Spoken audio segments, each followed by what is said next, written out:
tama sani ea Pena oe ea Ua o ona mea ai Talu le fia maai Ua totolo tale Olo ufatu atae Talo fala uti fai moana Ola uma atai mane There's plenty of fish in the sea There's plenty of trees in the wood There are also plenty of birds flying in the sky There are also pretty girls But the only one I love And that's the one I love and adore Is the girl from Samoa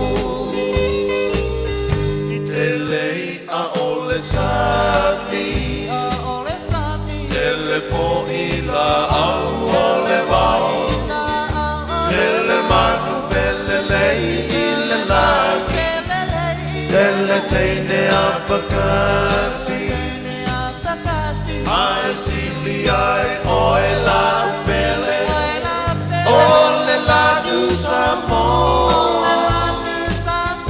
Mate mai la tupua Bete no ale oa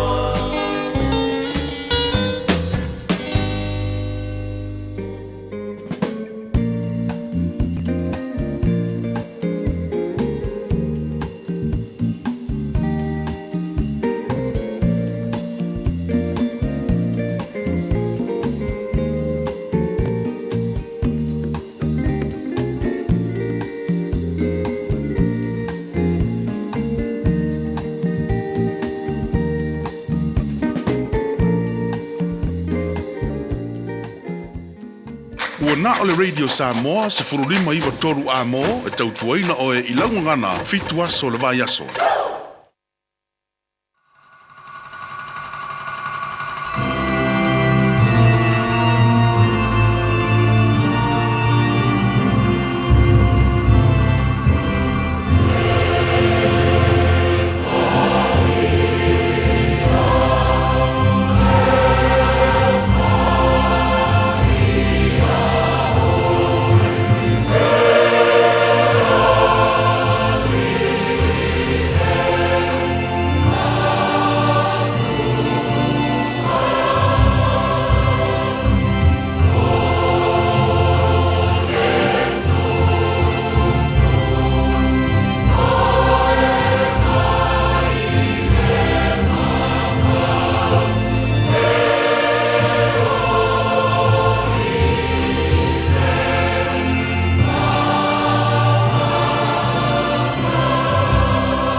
whawhetaia le li I le aso ma le aso.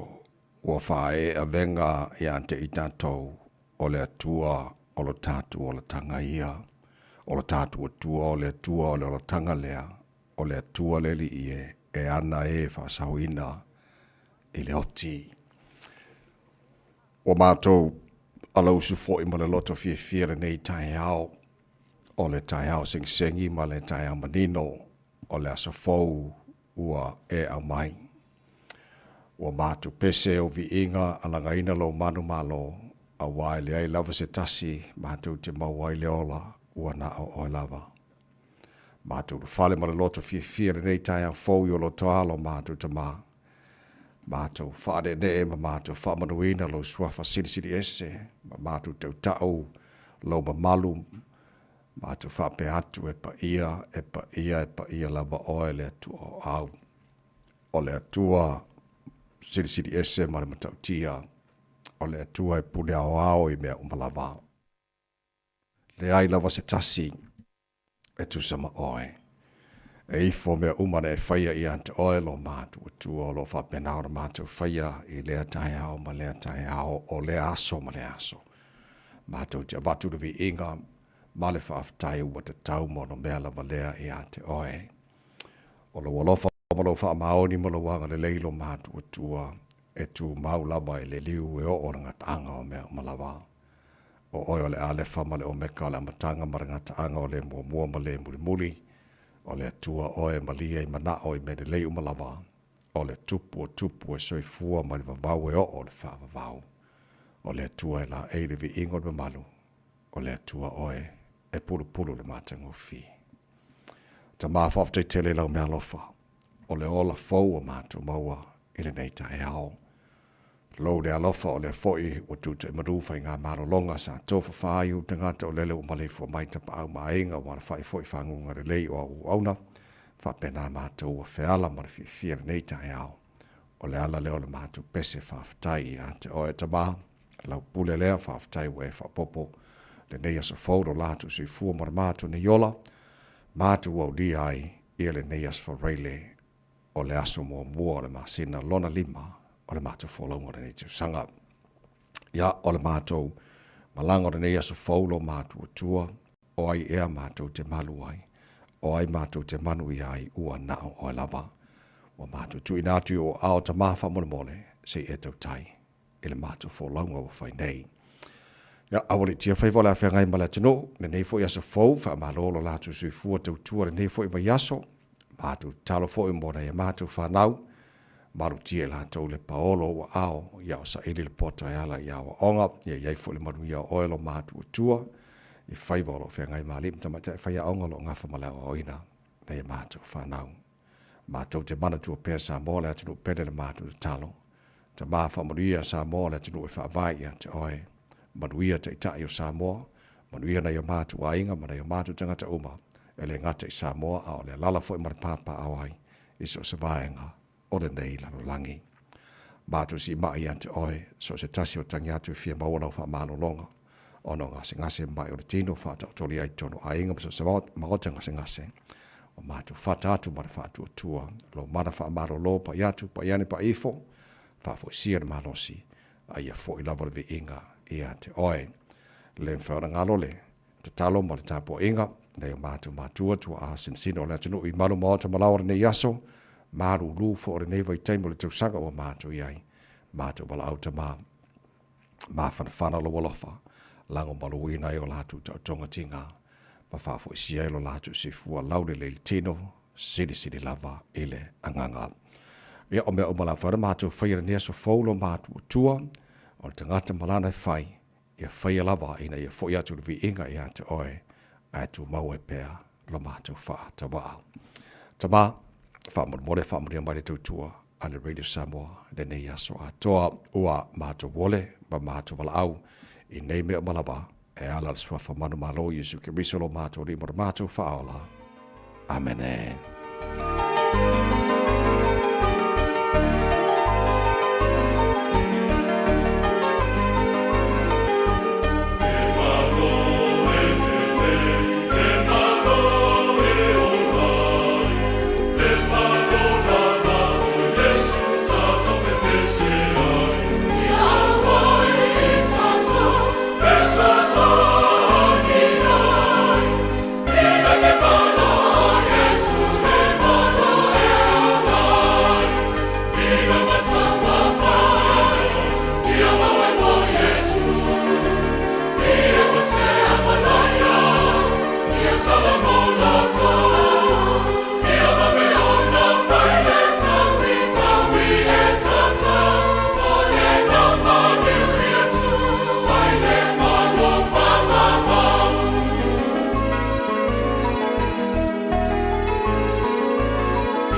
Le malo e le lei o le viingo le tua langina la fai pese al kolisifa fai fiao I manua.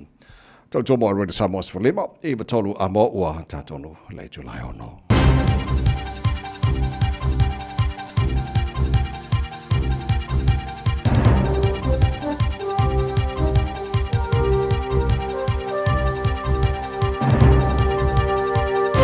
Good morning. In this update, police are disappointed with the high number of deaths on New Zealand roads in the past 11 days.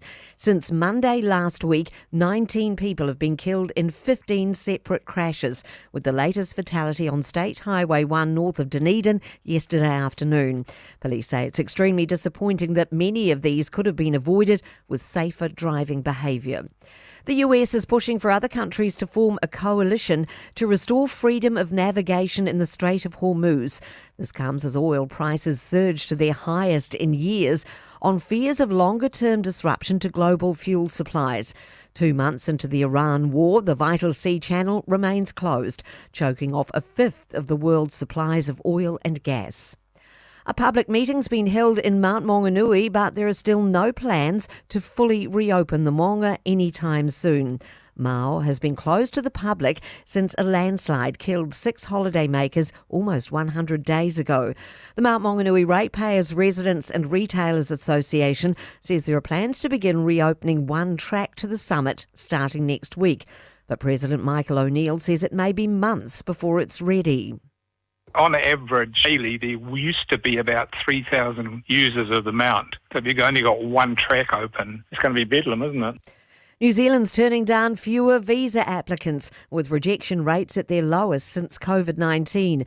Immigration New Zealand's released data showing just over 65,000 applicants were declined last year out of more than 1 million. Kate Rickard has more. The success rate for visa applicants sat at more than 90% last year. In 2024, just over 83,000 applications were rejected out of more than 1.1 million. Visa applications from India, China and Pakistan account for the largest share of refusals, most visitors rather than student, work and residence applicants.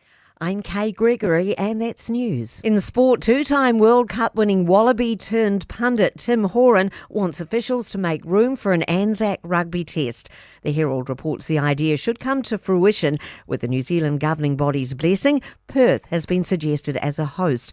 The fixture would come amid the Super Rugby season, but Horan's offered a solution. I think it's quite simple. Every team has a bye on that weekend, and it allows you, yes, you might only get 7 days coming into a test match for preparation, but that's okay. It's going to be something unique. Golfer Ryan Fox is even par through 3 holes at the latest PGA Tour event on the Trump National Doral course in Miami. And Kazuma Kobori's carded a 2-under par 70 to sit 4 strokes off the lead at the European Tour's Turkish Open. Dan Hillier 2 shots further back. That's sport. Ua na ole Radio Samoa se furulima iwa toru a mo e tautuaina o e ilaungangana fitua so le vai aso. O te whaatalofa ma o whaawheloa ai o te whaatulima foi I le avatele lava male whaaloalo sa molo wa tenu pele e le paia ma malo lau whaafonga hangara nei tai au fau. Malo lava se fua maruiha wha malo foi le atenu ia le folau. Tātu awele mua ma le whaasangi le tātu matai le langi. O lona lofa o whapenao na tātu mauare nei aso o le aso o whaia le tua. Tātu te ori ma tātu fia iai. Io manatu foi whaatu lou pa ia le popo ma malo sa wo'o. Mai maunga tele se ia pa ia mawaiti a wha lolo foi lau whainga ruenga le tua o na tofia le tātu matai le langi. Whawhale le malu so se vaenga au kilani ma New Zealand ma so se tawhara nei ke lope a wala wale tautuaino le tua malone whinangalo so se ka le sia o lo whatuna pauli ai. Maruia le alo atu mo sauringa whai ungora nei foi pa yaso. Whata lofa le whaafonga mai whale tua matausi sa wao matamatai malo se nu marwhanau o lo whai una tāta whatasi e le nei foi tai a fau. Tā lofa lava. Ia, o le viinga le tātu matai le langi o le ua maua fo le nefisi le whainga I manua le o mala e na ua mori mai le tolo tu si fumara maa tu wala. Ia ma tātu o ria I le nias foreile o le aso mo muara nei o masina lona lima o le tāra folonga o le lua fe lua se fulu ma le ono. Smailo whafonga le porokala me manu le tai hao. O le breini Samoa se lima e ma tolo a mo le whionga ngam le maran tāra ba inua. So swan me fo l'ingenio le tātu Facebook ma le YouTube o Red Samoa se roa tasi patea. Ia matua ona nei tawai meni. Tautuaina o e se pai ele tu la se fulu. Ele tai o nei. Alo se fomadia ngaman mana nei tai ya. Famalo fo le lange mama lo sunga la o survive ia le li happy Friday. Fasalo fat fo ia Samuel tunu upele le nei tai au. Sole. Wa makari le masinga longa di mari ko sangari. Alo ko sangari babe Yes. Ya le tunu ila mai mo la fa mai nei tai au. Wa limo tele tulai ono. Ole lui tau. Ole so.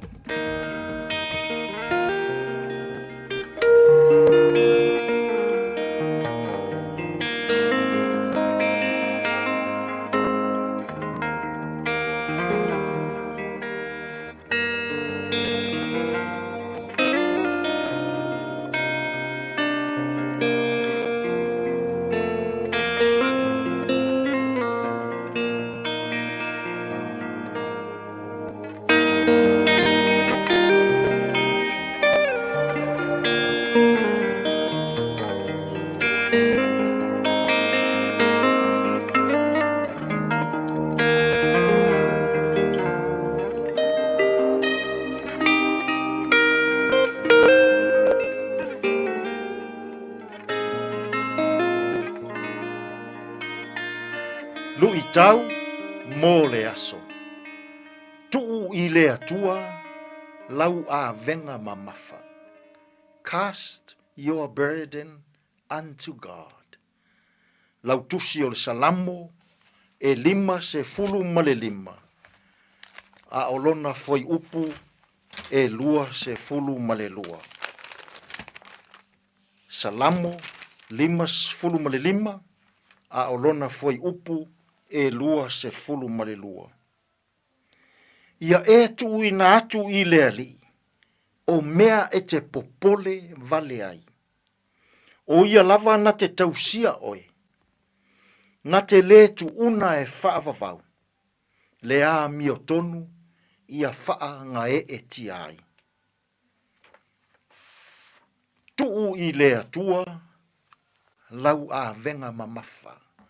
Cast your burden unto God. O se tasi le nei o pese lau I loa.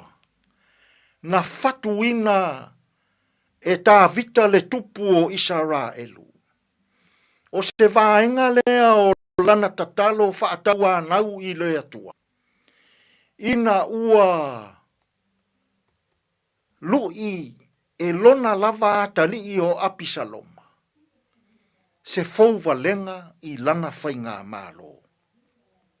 Ua popole tā vita. Ua atu vale. Ua fefe. Ua pala ai. Ua na amoina se avenga mamafa. A ua tuli vae I le atua. I lana avenga mamafa. Ua na lafoa I le atua. Lana avenga. Fai mai upua tā vita I lana tatalo. O oe lava le atua, e te tausia au. E te le tu una au e whaavavau. Ua sapotu vale lo uloto I totonu I a te au. Ia e tu ina atu I le alii, o mea e te popole vale ai. Ua ave tā vita lana a venga mamafa. O le fou valenga lona lava atali. I a aua lofa o le atua. Ia se tasi ali I na alu I lana whaatoanga. Ua mai ala na ngalue. Ona ia amo ina mai lea o se a venga popo I tai I lona ainga. Ai whetau I male sau o le taavale a le whaifea. Ua tū le lori. Ma whai atu I le taule a lea. Oso ane I tua o le taavale. Ua oso le taule a lea I tua o le taavale. Ua tū I tua o le lori. A o, ia amo ina pea, lana a venga popo. Ua ilo atu e le whaife au. Le mea ua tupu. Ua whaatū le taavale. Ua aluane le whaife au ma whai atu I le taule e lea. Uso. Ta atia lau a venga popo I lunga o le loli. o le tāua le nā, o le nei taavale, e wha mā avenga, i lau avenga mamafa o loo a moina. Ai whai mai le tala le tau lea lea, whai au, e lea whaina. Ua lava ia loo mamafa, e tau aveina e lau taavale. Ai ato e wha o popo atu iai, ma le mamafa o lau a avenga a popo. Ua e pangatia. Tō tele tangata i nei aso. E sulu whai i le atua i o lātou mawhatianga. Ai a tali mai le atua. Ai tū pēa i tua o le taavale e pei o le tau lea lea. Maamo pēa le avenga mamafa. O le popole, o le atu vale, o le fefe, o nisi ia o a venga mamafa, o loo tātou a moina i aso uma. Mānaia le whaataita inga tā vita. Nā ave loa e tā vita le a venga mamafa i lona tino, i lona mawhauwhau, ma lona anganga. Tuli vai loa i le atua. Ma wha mamuru atu i le atua. Le avenga mamafa o loo ia a moina. Sā moai. Whai mai tāwita. O le tāe au. O le tū tonu o le lā. O le pō. O te tangi atu ai i le atua i lau tatalo. Ua la foa i e tāwita. Lana avenga mamafa i a awa lofa o le atua. So se taimi a tātou te sulu ai i le atua. I mea mamafa o loo tātou tau avena.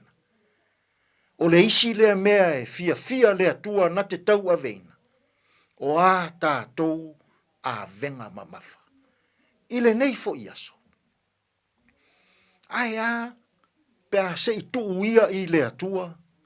Mea mamafa o loo tātou tau avena. E le ngata i o tātou tino. O tātou mawhauwhau. Ma o tātou anganga. La foai i le atua. Lau avenga. Ona e maua lea. O le mālo longa elelei. I le tino. Mawhauwhau. Ma le anganga. Tātou tatala. Le atua mamānai. Whawhetai tele o lau fio. E te ave a mātou avenga mamafa i le tino mawhauwhau ma le anganga. Fisoso ani maia ia mātou ngā ruenga o le nei aso. E tonu ma le le iai mea uma. Lou lava suafa Iesu, lo mātou alii ma lo mātou whaola. Ua mātou tatalo atua i nei. Amen.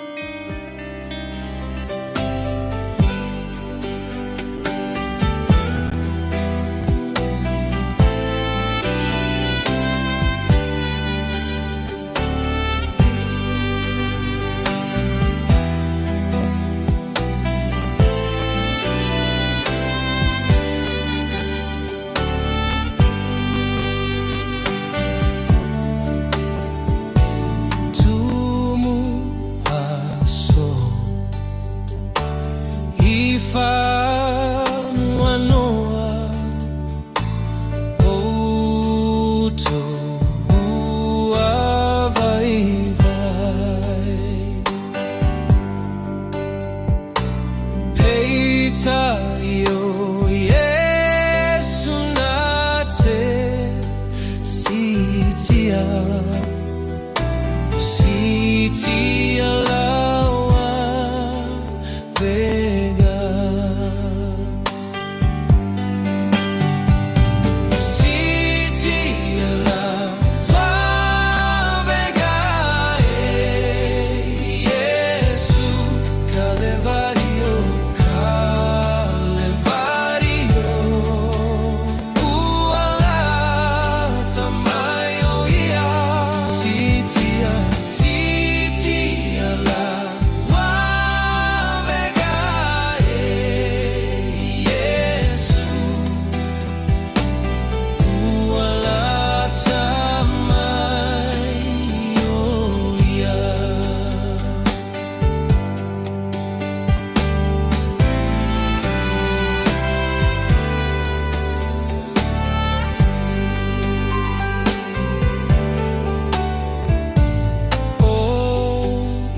te sila fia loto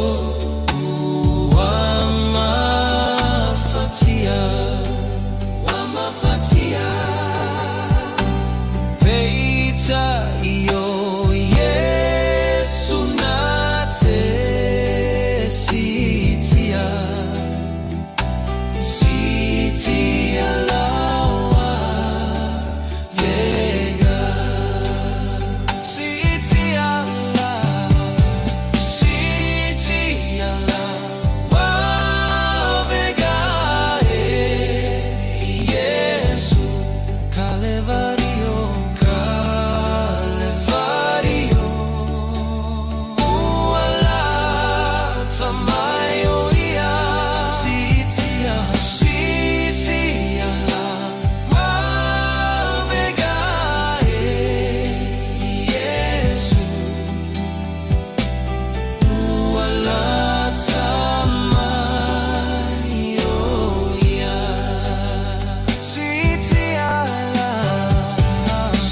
sitia lawa vega Yesu Calvario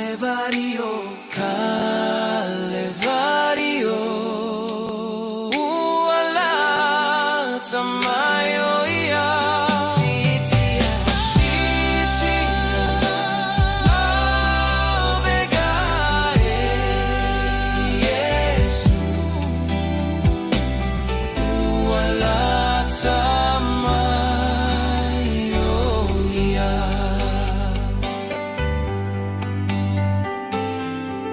Sitia lau avenga whamai ai le tātou. Porklame lui tau mo le aso. Whaftai le sunga whawhenga inga Reverend Ed Sunanga wha. Malo whaftai mo le te pereina. Tātou rui tau mo le aso le ngato. Lei tai hao le ne fwoi vai aso a toa. Sifulfitu o te ale tulai ono. Malo la warasi fua muruia whaftai whalolonga. Enterprise Motor Group in Manukaulo awina tōi tātou. Kalame malu o le tai hao. Nei minute. Ia nga makua I wha pa o fo le tātou musika o le tai hao. Whawhewhia I oe. Whasiva oe ki aile maarili umaru lulu tai hao. Whamara si au fo i le tino o le ala usu I tūte mga haruenga whae ua nei fo I vai aso. Toi kua tana fitu le tai hao nei. Wha awaro mai so taim awa nei MCA. Tāra pakalame. Reto o le ola te pena mai le sunga ia pasta la fa le kopa tau lungo le nei foi vai aso o le tata malu o tai hafa le nganga fo le namo le nei foi as for really. Today in history tata pa vai bani mena tupulas mo me le tele to sang pa vai o le tai na fitu I le tai nei ia mar fa pongo taru tata fo le ngal Britania pa tata fitu por kala mena na amata le taru tai au mo fo yo tata le poti mai lunga ole awala. Happy Friday, Avita Avale, le nei foi taimi lunga le tātou awala, ia, mai tau atu le nai, feo lolo le taimi le nei, kilia le lei lava fo, ia, tātou awala, mai se lava fo ile mai tau atu le tui sisifo, pa solo ane tono le tau langa, aluange lunga ina tātou State Highway Suma Leono, sawanga I nei saute, ia, o le mai tau atu maana, ia, le aise wha lava tau ta avale nei taimi le tai au, Avita Avale manu ia tele, am tango le nei fo, ia, so was full val minute te aile to lai ono. Tasilima I Watolu Amo Radio Samoa. Mai ngā matala nei talo tau nei fo I tai au mara nei as for Rayleigh tama ki makaura au ki lani no whanga no whasalanga Radio Samoa maruru tai au balu olo ele maruru nei taimi ole tai au. Winga whama wino tau mo le nei aso mo me wa tātu o lia langi le nei le tau le tele o vaenga o au ki lani. Se fun mar varu mo runga dal maru le fa ma wina mo au kilani mo le nei fo ya so fo tatu o dia tai au pe au dia ane a langi le fo le tau le tele vai ngo au kilani se fruiva mo runga maru le fa ma wina mo au kilani tai au vai ga yon tu langi le sa fa so fo na langi le so fua mala so lua mala so lulu mala stofi o vai aso o lu mana yatu. Wow, tala wha tala ia te oe wha maungo tūna mai la mai taure ne fo I taimi o le tai au fau. Ia, ma le tūranga masani a whanga solo fo I le porkalame manua le tai au, le wini Samoa la am whain tala pa maani tūranga o ele tau talo isi vaenga o Sila. Pa pena fo le tau Samoa mani sa vaenga o ke Lopez, e furumana iwa mana afo o te ainei le tū la e ono, Tusi Tala Band, le tai au. Tala ina whawhi whianga wini Samoa ne fo I tai au fau. Wana nei masina fo wa tātu o lia. Lea tenu a ngai tūte mga ruenga, ma lo la wana tawa tai. Anoro ngā lua nei mai aso. Atoa maria whaimon nei aso al presele mo. Matala noa le nganga nai o le tai au Abe o le la ua punitia po I puau E sau malua fa asusu I laua la au Sa sala le punga la au matala uau E tio fo I Samoa fai o na tai au Le amatanga o le aso fa'au popo o le olanga Le tai au nai matani ufea ngai ma le ata Le tala le lei ua so ai nei Samoana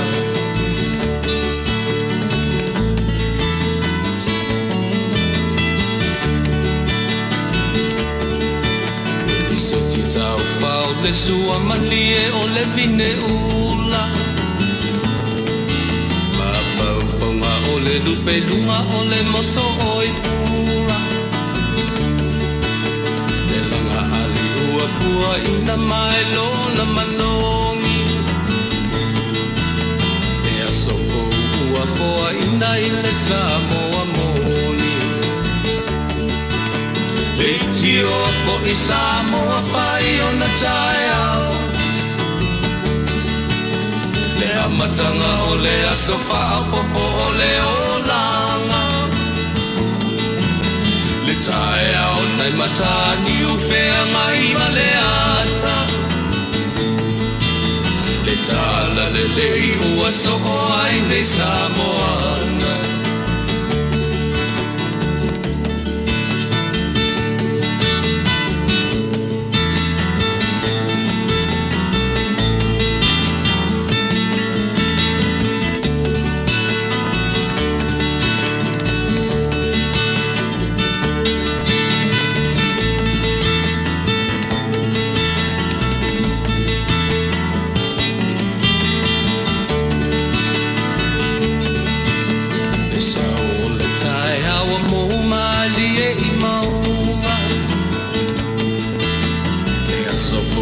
Valo ia I mapaupaunga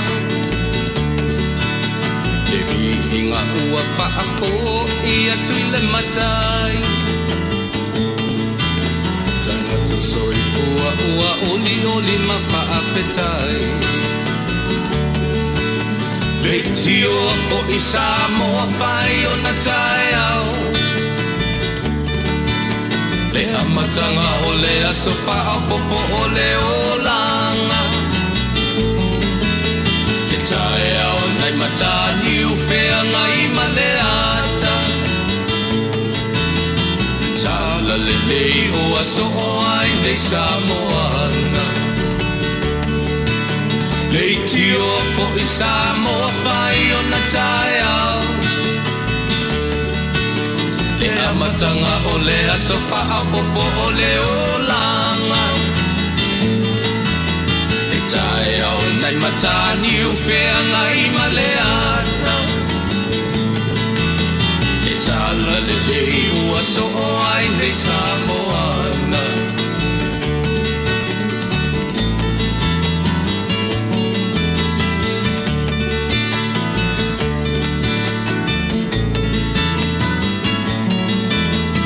Hei, hei. Ma lo luas po fala o jale July ono pa nga umal tara po kalame o fa jala fo mai foi. Ere nei tai ha fo. Good morning. Ma lo sui fo. Ere lo fo le tua fa te tele lava fa jala fo mai nei tai ha fa ma lo au mai foi. Yo foi foi fa sini nga ma lo si lo fa nga nei tu tu le tu nei tai ha ma ru ma ko yo ki langi so. Ke le ba nga le oi. Melponge a to le fo si u mala to o mai melponge po a mai la ko. Awa maruru mo ya mako ya ki rangi son ale manga yo mele ai e ku se fa mari di mako le babeo ai o ku le o di sole o ama ga ya so le ma fa le la ana ya e ana nga o tu langa na swing o tau ta tu ye nei vai time ya o nei me o le masina mo mo nei o le autumn ya pe fa senga season so New Zealand Ia wa te lore o toma le umalo le sama ia Februari.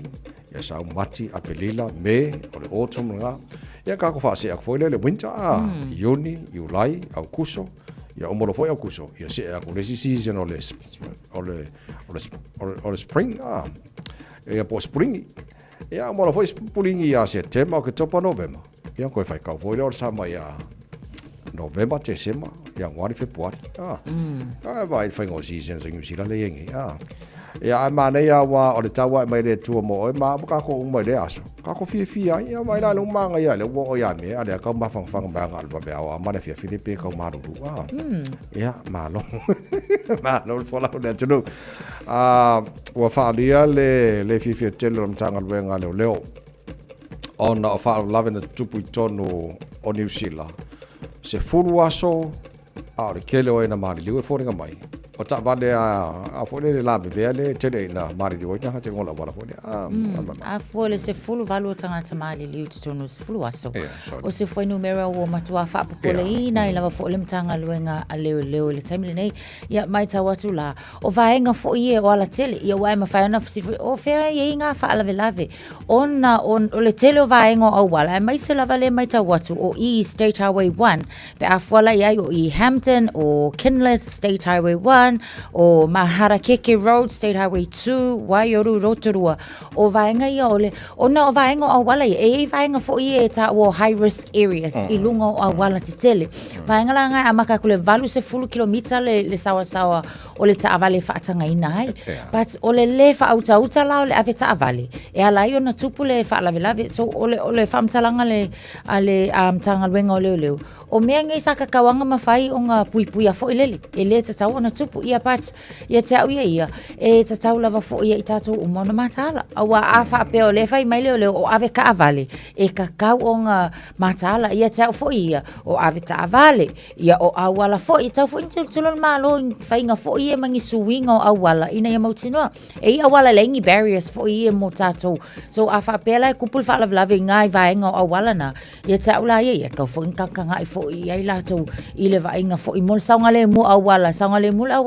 Saunga le mu fo i ma le va ai la ta avale fo ia saunga le o te lo se fangu fo i le mo tanto uma so se taimi fa fo i le ta avale matua i tu i ai lo fa maoni malo a fai mele le ina ia anto tore le lo si le sila i lunga na wala awane fa nga ina telefoni awane ia se me fa ara lave ia te o e makua i ku le ia i concentration lunga na wala ina ia sa le muta to o ni se o mafuanga lo sunga le o e sa no o le me fo le fa mai le kolosi o le laina le o nga tono le awala i o isi mafuanga o le fa yo fuspa o si va nga le mo a kwele fuspa ia male decision lava fo ia afta vale fo le human era i lunga le awala te ia wa pela le mana ina sa le wa ole fai unga le ta vale fai o inae po le saunga le mu so o le sui alaulainga ai silsilantu ala o saunga le mu sui le lainga ma fa mo forka ko mo le le indicator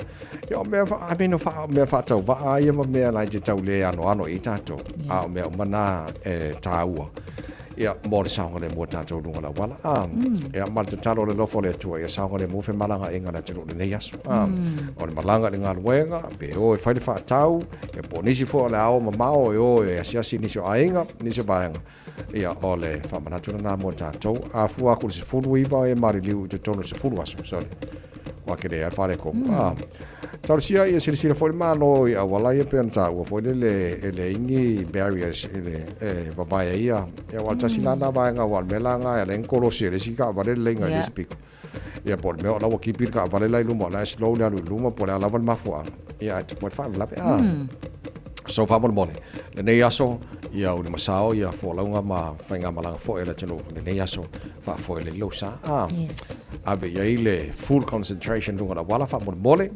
sila le ia ma fa nga ina telefon i lunga wala mo sa le mo tato si on me le tele sa le mo o te lo na filena release ai ia fa momonga o ma talu on lolo baia ma fa tia Wellington Lolonga fo ima sa vili pe ona yai nei vasu mapai titula tulai le ngata la fa ingo fale ya le fo tau fa tata mai te leo le tupe le alu ya mo fale le yo banga o mo sa fa na io e tawai le mai tau atu ia o va toa fo imale afe valu se lau le fa i fo ile le lato o le na fa ina lato fale so le taimi lale nei le council le lato approvina tasi miliona tala fo ile ia e so soani ai o le financial help le o mai tau atu le relief fund fo ile pe na fa alo fo ile meia e lua sala lima suma lono afeta la lenga wo race wo fai on race fo ile so soani ai ia e fa popola ia male sala wa afeta la male council ia ona i se leni la ia le o mafai ia ona amatona fa sa fo ile sala lima suma lima ainga ia wa uma na abatu ala to applications fo ia mo le so soani o lo mana mia ia tau ia wa manga i ki fo na ia tulanga pau fo ile le o se tulanga fo ile o tau fo ia na tilo mamau ia ia wa le vaenga lava le nei o ala ni si fainga o le ase si fofuanga pe afa pe e koelo lo vai lava foi tau sanga umo le alo lo vai lo no pinga ele ngata le malo ia o tato fo yo e lo fa taua ia fale lo no winga e kakawanga mauti no le saunga le mu o vaenga ta itasi le afo fo ile fa taua ni fa so o le so le mo ka kire ari na fa na ri o Wellington ni vai kai minga nei va so le mo ba tu nei so papa ya telo vaenga pe Barenboa, Newtown, Island Bay, Vogeltown, Brooklyn, South Karori, peo banga mo le sininda mafati fo ai faftai o le ua vavena fa mo tu mai le Wellington Council fo le nai so sani mo la to tatu mo lo la papa au lo mo fa mo o le te le so sani fo e o fo na ma se la mai ai ngol na tele fa la ngai no la to ma tamba fo do fo lo so ba ko piko ngo le Newtown o i go fo ya so la e se lo mi ka nge piko ngo au le ya ne o Wellington Yelele. Nga new answer. Okay, o mene o ngaluenga fatu sitala. Televise letio. Po fete alu eli poche se vaenga de tauno sta ia atula fono mai inga mai tono so se vaenga o ia ngaluenga fa televise ia me se fo ia vaenga fa sala lau.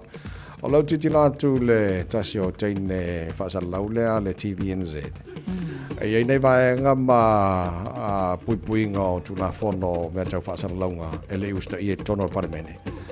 Tu va tu pes fulu e aso le o lima pes fulu aso le o suspend ai mai tono le parimene le fente fa in lipoti mai le mo TVNZ.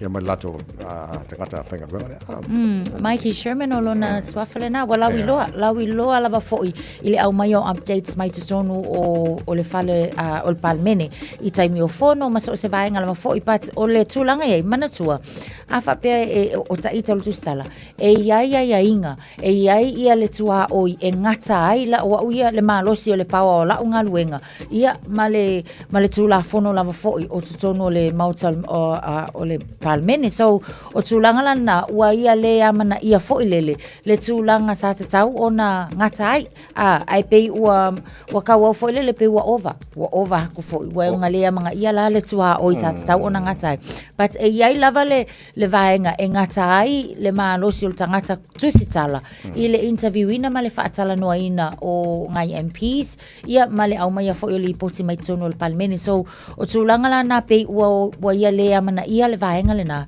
ia o le lana fa malolo la langa suspend for 5 days ia ele fonga for il mot so alfa ngona na fonga mot Jerry Brownlee pe on yang stasio tu stala TV and said to lua se follow bale oro minuto lo tale ole tu la fitu ola tado va ini so pito no ola le fa o winai fa inga malanga le New Zealand domestic flights pe ba ni so fa fianga pe ni no tia favor de tai kia ora good morning atamari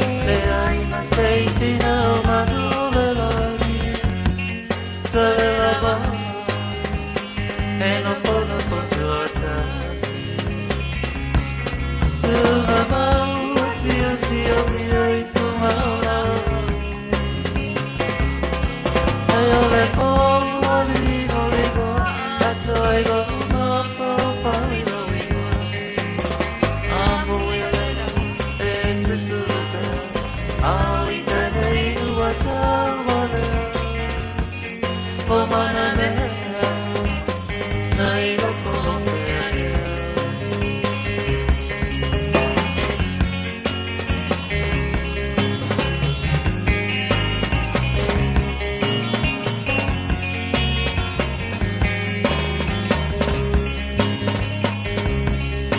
Martina, wala petanga, wala mole ayo pangayo, te le piamo, o ata fia solo. Tu mama, sio mi tu mama. Ole como no no atoi no ma fai no.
Radio Samoa, tasilima hiva tonu amo.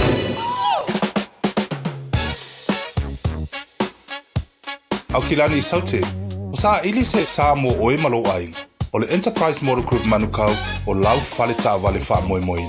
E tele ta vale matango fie fili mai ai, tele le soani o lau fai ngā luenga mo oe, mo se ta vale talafia ngai, su mai i le 5 Grey South Road i nei manukau.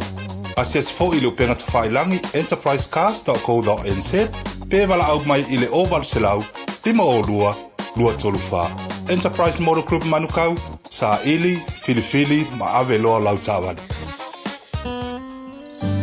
O le ese tatupu funeral directors o se fale maliu Samoa o le tali foilea o taimi whengata ona o le malanga al maliu maleoti e mawhai foi ona latu awina atu ma awina mai tino maliu o e pele mai so o se atu nuo lanolangi wala auno le ese tatupu funeral directors i le lua toru fitu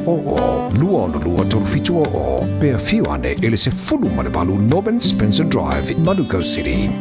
E fia le moana rento se whailo antula na whaapitoa mo le masina antoa a perila a whaamai na stavale i aso iono e maua fua ile aso ele tongi e tasi o lo whaia foi le whaamama avenga e se furu 5% e pa ua ele tongi o so se tavale po le alavale umi e te whao ngai nai e pa whaiuna pikile tavale male valele i whale olo mawhangali whapelo tātou ofisa au tui i ala fua pe momole e tu foi le whale tali malo o lo e wha mautu ai ai inga whaapitoa o lo e ila tātou insurance cover e te fili mai ai ina nei tupu se whalavelave a o loo i eile whaamama avenga e eile tātou account i New Zealand pe la fosao fo i le Moana Rentals e whao ngā eile Pacific Easy pe whao ngā fo i lau credit card e whaatino eile tongi ina o lo sa mori si whaamtalanga wala au le Pacific Easy i le ovalu se lau o tasi ono po numera ma sani au kilani o le lua fitu ono fitu iwa fitu wha ma le lua fitu ono fitu iwa valu wha ma talo sanga e transfer o e i le Moana pe a se siane le tātou Facebook o le Moana Rentals po le tātou upenga te whailangi o le moanarentals.com. Moana Rentals o laupaanga e taitoloina oe a o e malanga asiasi I Samoa. So lua se fulu minuto lo tōna tālo le tū lai fitu whātalo whai nisa pa angal tāra pokalame fta pi ama mai nei fwoi tai o fau. Tō nise nona leo te wabatu le whātalo wha mai a ngon mana whātalo wha mai Daniel Mato nu o whale hasi. Good morning, malo si fua maria te lo o I Melbourne, Victoria. Australia le whātalo wha mai ai, malo lava whāwhitai, mga ioro ko mai ka eli. Of course. E kui au ka whale au bala. Yes. Asua rora kai wa mai. Kau ngā mga ia kili Kau ngā. mai au ka eli. Mo tātou o tēlen whaunga ina le au nanga le New Zealand whai mananga I tono ai o New Zealand. Mawe atu ngal mana na mau o le pokala mena po. E ini so vai ngō le fo ua whaino mai le New Zealand. Ara le whain wha wina I o nātu whainga malanga mo strengi ulu maa. Mō le sila fia foi. A matala ia uni. Leo mai tau atu. A mata ia uni o whainga malanga ia mai Nelson. A nga I mai au kilani. E lusu tolu ia whainga malanga. O la ua whaititia po o le whaatanu ina. Wellington e tolu suma lua. Ia leo whai fo I o lato flights ka tolu o iai. Whapena fo ila ia Christchurch e sulima. Ia leo whainga o malanga fo ia o la ua toe whaititia. O whainga malanga mai tauranga ngai au kilani fo I o le mai tau atu. Luas fulfitu return flights ka. So lono winga o whemalanga inga ia aluaku malkoe fo I mai. Whapena fo I Wellington se fululua Christchurch e lima. I le masina la o Iulai. Se I o atu fo I le luas fulu ono Iulai. O lo o mai tau atu fo I. E tele ia nisi o fisu ia inga. O la ua iai I vaenga lava ia. O whainga malanga ia mai Nelsone au kilani. Whapena fo I Wellington ma Christchurch. Ia ma vaenga fo I whainga malanga mai tauranga. O nisina o suinga o lea olo o waiai amatalia ia uni. Ia e o tu lava I le masino Iulai. Ma na ia la fo I lelele tamu whai fo I na ia mautinoa. E sia ki wa a fo I. Lo ngai whalele ia vaiaso. Le olo o waiai ia fōwhanga fo wale New Zealand. But ia kia we la ngonga I olo o alofa. Wale ngata e moni lava wa sila fia o le tauntar swau. But o nai tangata whainga luenga lai I malaiva alele iti ia. O ngai kangakanga o le la ngona lo ta alofa fo I lele. O na a whape whalai kikia whainga malanga wale. Wa kele fo inga le ina la taunga luenga. Asa le. So it's a fuluvalu minuto lo John Talo le tu la fitu. Lelei a mai a whawhiwhiaka o le tai a o le sia tātou li poti mai runga la wala o na tui nā tuai lo leo le tātou ma lua le tai a whale nganga a reto o leo la leo te pena mai le sunga ia pasta la whaere kopa tau runga ni nepa aso am. Alo se kua.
wa imanu Sau fungala upele Sau masina ipu wa imanu Se inu ane ai Sama olenu Hey, hey, lomaki!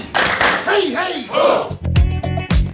Mawale feo lolo le tele o lunga o vaenga o le tatou a wala se vangna le vaenga le United State Highway 1 Northern o lo mai tau watu whaisi mamafa a city bound mai ngai o Teha Valley ia o nga i mai le Constellation Drive ma le anga ia tu fo le nai lunga le tatou a wala o papa paule na le vaenga o le na o tau si fo le traffic i le taimile nei o le tae au tatou i nei saute o le mai tau watu Garnifuck Road i vaenga le Takanini heading westbound towards Manurewa Paule na si vaenga o le awala le mai tau atu tau tele vawe foi i le pisi le taimile nei lunga o isi o tatou awala te tele o le nai tu maule feo lolo le is wha lava tau ta avale nei taimile tae ao sful fa minute ona tale o le tu lai fitu Talo falava o awola pi marina mau belo li tio i le radio Samoa tasi lima iwa tolu amo Bread of life sent down from glory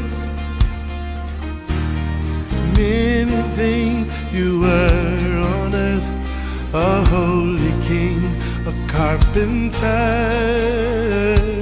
But you are the living word, say it now. Come on.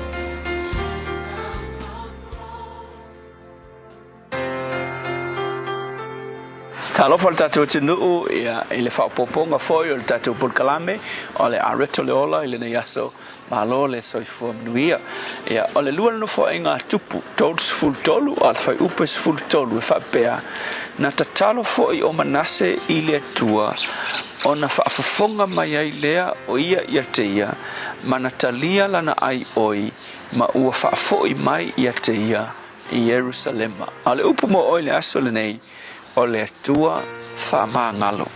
Tasi le nei o winga o le atua soifua e ke makua maofa lava iai pe a whape te sa ili ia ili tuspaia. Le melea o lona loto whamangalo. Po le ale matautia o se anga sala e ke whaia. O le taimi e te whamawalalo ai. Ma e iloa lau se na whai e whamaoni le atua ma whamangalo i te oe. Le fwoi sa whai ai, le tatu mta upu i le vai aso lea na te nei. A sa o whai tau le tala lea le tangata le ingo i a manase o le tupu siri lea o nā mio leanga o saiuta. O se tasi o tupu sa ia toe au maia meo tapua inga whapau pau. Ina ua mavailo ne ta mafo i leo esekia sa mana ia le nu. Ai ina ua oti esekia o le mea le kupu ngenga whaia. Ua ia toe whaamalosia meo tapua inga whapau pau to tonu o Jerusalema, Israelu. Ma ua ia whasiotia le tele o tangata mi o tonu na matau i le tua. Whai mai le tala fo i le masani ma o onga sai ai. O le tupule nei manatu o ia lea na whasiotia le au nai longa le tua o Isaia. Le te lela na tustusinga o le taimi o le kupule ngei. Nga whaatonu e whasiokia ai Isaia. But a mai kala kuspa ia o le aso na salamo ai kangaka nei. O aso ai o talavo o reikiki. O kele iloa. Nga koe salamo ia mangasi. Whapea ka ika. A makua whaasala ele tua o ngā ewa ai leo lango manasi. O se kupua mio leanga. O kele iloa mua langa koe wha ngalo le. Ai ke uwhai kau musu e sue al kuspa ia. Ai koe maua e sinka mai parka lafa lau. Le menga kupu ia manasi. Whai mai. Na whaatanga ele tua le nuu leo Asuria. Ua mai pingi Jerusalema. Ave whaatanga tau ai mama nasi. Ua loka o ngari mai apa me mea. Ave loi oi i Asuria whaasalai. Ai le kama kaimi ang kau kala kuspa i mai o nga salamo le o manase la na mio leanga ua tangi le tu e fa mangalo na mio leanga o le melang o fo nga o nga kangi e fa mangalo fai mai o na fa mangalo le o ia ele tua ma ua ko fa foi o ia ele tua Jerusalema ko fa fu lo ai la na ta inga ia ma vea matupu ai singa mai kaimi ang ko kupu ai ai nga kalia le tua lona o langa e o kila manase singa mai kaimi anen ko restore le tua ua ia au o le tua lona o langa sa o ia le I vai ata le fal pui pui fai le vai ata le tausanga le o te sa o la unga ile mato por kalamena fai sa fai ele tala le ya manase ma autu o la unga sa fai o se tupu sili nga mioleanga sa o fai atu ia ina I uso matama o lo tonu le to ese ta fai ngata a fai na fa ma ngalo ele tu mangase o mangase e fai kau ila nga mioleanga nga fai ele a fa ko nga ponka ila sole ai longa isi si o ko le ngo fo mai I e kukusa la nga mioleanga na fai male mioleanga mangase nga fai tu sa afa tu langa mangase e solo a ko mangase le olanga ele ka kaun ko kala inga mal fa pui pui a fo ya ku ai ai na fa ma ngalo ele tu mangase ma ko fa fo I o ia e oki mangase o mkwa manga yelo na olanga I lumo le tua so o lona wingala a fainga mafai le tua o nga fai ia manase mo oe fo e mafai le tua o nga fai fo ia te oe pe a fai o le ki pe a fai e te loa o nga fa mawalalo masala mo ila wanga sala sa fai le tua e moni fa maoni o fionga po le alo matu mamau ese ma oe ma matu faia me leanga matu te loto iai a o le teimi ma ku ki sala mo ai ma fa mawalalo ya matu wanga sala e fa maoni oe ma fa ma ngalo ya te matu fa fitai la upu Yesu amen.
Alofa moni Yesu, ole pese whamai ai le tātou porkalame a reto o le olo nei fwoi tai haumara nei fwoi vai aso a toa mori whawhtei tele lava, le sunga pasta la whaile kopa malo whawhtei tele, te pena ina male au nanga fwoi, ia tātou porkalame a reto le olo nei tai haumara nei fwoi vai aso a toa, toi lua mino tolo tōra tālea, o le tūla e fitu. O le aso mō mea, o ane mena tupura nei aso e tau sanga, mama. So sanga tasi balu wa fitu ole olu wa ai fo mai tama i lea na whape na ona listalaina i te tono New Zealand o lona swafa Dr. Agnes Elizabeth Loy Bennett.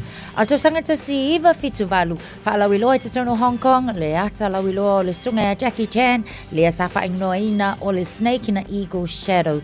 Tasi iwa fitu iwa mai tawina o le taimua mua lea ia na whaalawi loa ai whaafiafianga le sunga Elton John i te tono Israelu o le taimi mua sa mua me whaingoa ina Flower Moon ia o se tasi le nao ta amilo sanga ia ale masina foi e pei ona iai le whaitawina o masina ia ni sina wa ai ngai mena tupule nei aso e tau sanga wama vai Te alofa Samoa o Mr. Cowboy le nei whaafafonga ma mai mo mai pea i le Radio Samoa. Yeehaw!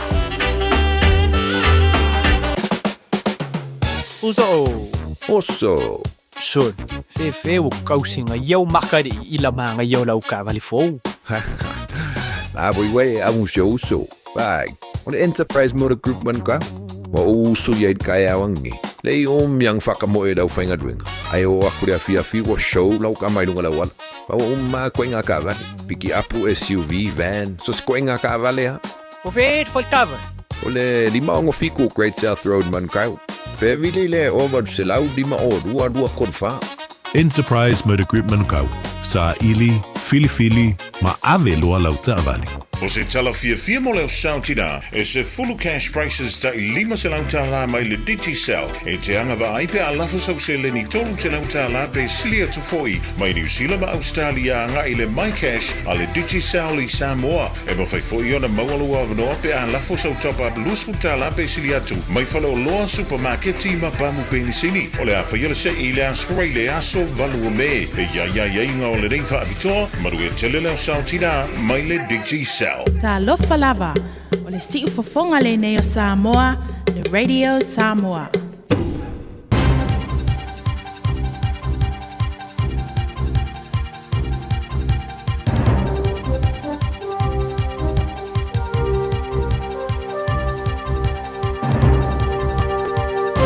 In this update, police say many of the deaths on New Zealand roads in the past 10 days could have been avoided with safer driving conditions.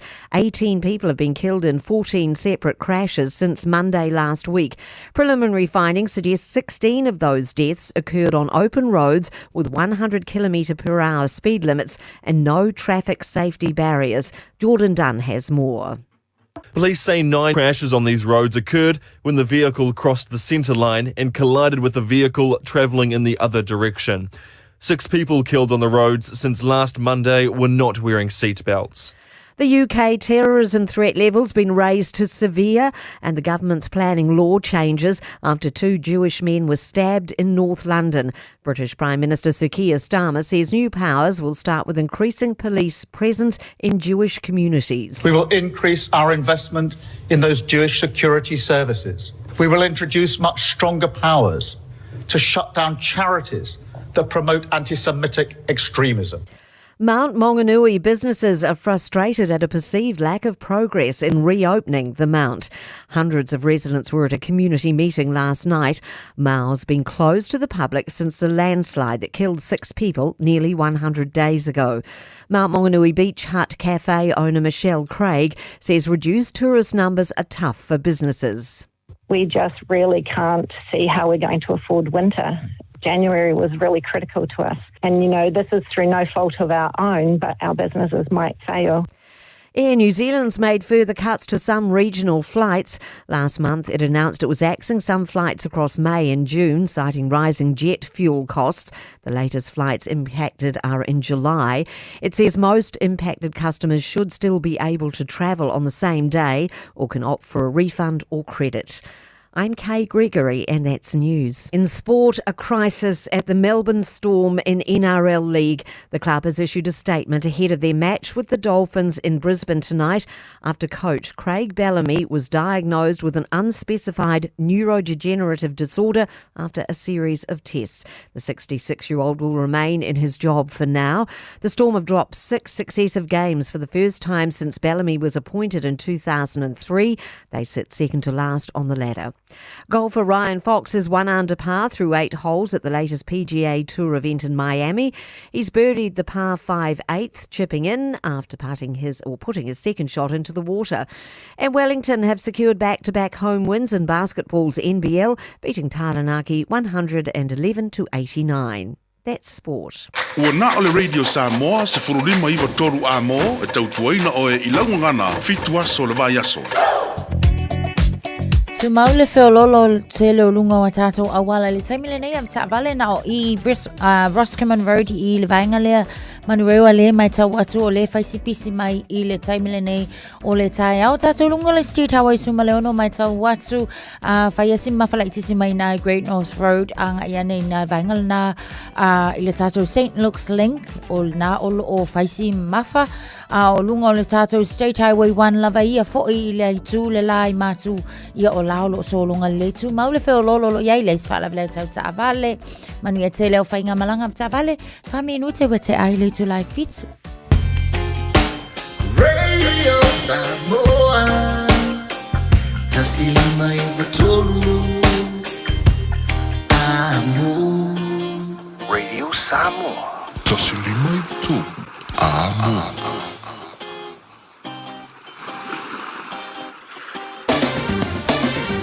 Palole se fo Maria fa te tele le tino la mai bola fa fonga nei fo Jamie ole tai out vai ala tamai nei ile tala ole tau ta do mata mai sa mo ba vai tole mana mai le langi le ole tau sa mo nei tai mo tai o te ara valu sa mo lu se fun matasi lo ti lo tolo ile ma fa fana ile nei vai ole tai winga fa ma win ole tau sa mo ya mo nei fo ya so mo me o ta to o dio la fa so langi le awa e poi vai ngo sa mo pa o timu le so tolu se fulu maletasi degrees Celsius mo lunga na o le vela le sa mo le yaso lu su malima e lona mo lalo ya o le aspirate nei ya mo fo tatu taranga mo le su tatu really sa mo e pia nei minute la fa fa la telefone telefone se mo tu pi sa mo ya ma le tala lata mai ale ava tau la no foi fa tala fa tali tatu porque la me pa o mo la var man o le tai Tenga tai America Samoa fa bena foi Samoa no Facebook ma YouTube fa bena foi il tata wala le Samoa FM 106.1 malosi fo Maria le tai fo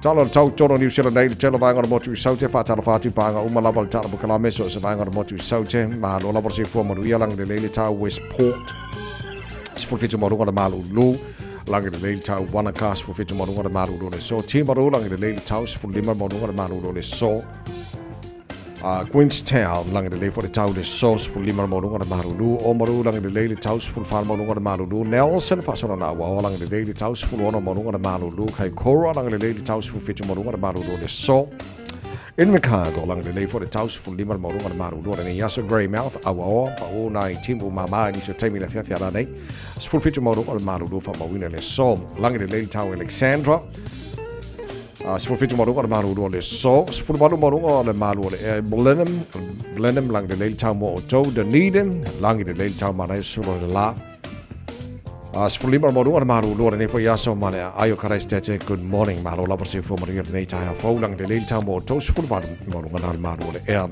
mo karestete tele na vai ngora mo tu sote ele motu matu le pi chola vai ngor motu matu kai taia los fulu morunga ma fana fa soro lang le tau ba una wanga ma mal fa soro tu na fia na nei le mo tone ma lo le se fu manuia a mai ta to Newtown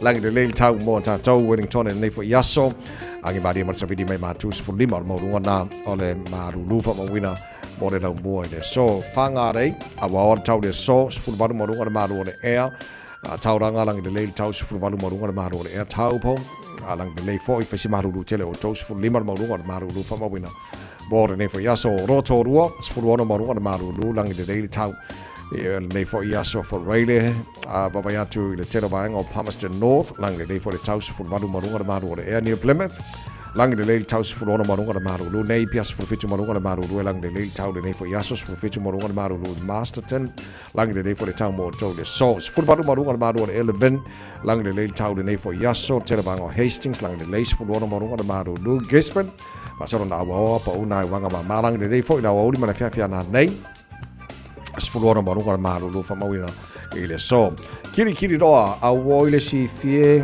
malo sefi lang de leili tau kiri doa le so Hamilton sifuru marunga na marulu e mo tau ile nei fo ia so no whanga whasala ko Radio Samoa Tamaki Makaurau au ki lani baru lo ile malu lo nei banga tai awa vai atu le fo amata na mala mai ma sul mai mara la nei fo i time le tai fo winga na tau o nei fo ia mo me o ta tu o dia langi de le tau ile telo vai ngo au ki lani sful baru marunga le malu le fa mo bina mo nei fo ia so tai au pe au dia ma nei fo langi de le tau ile telo vai ngo au ki lani sful ivan marunga le malu le ia so tai help Lainga yon tuatu la salang de leili tau, langi de leili asonga fua, so lua, tofi, o le payaso, o no mana yato.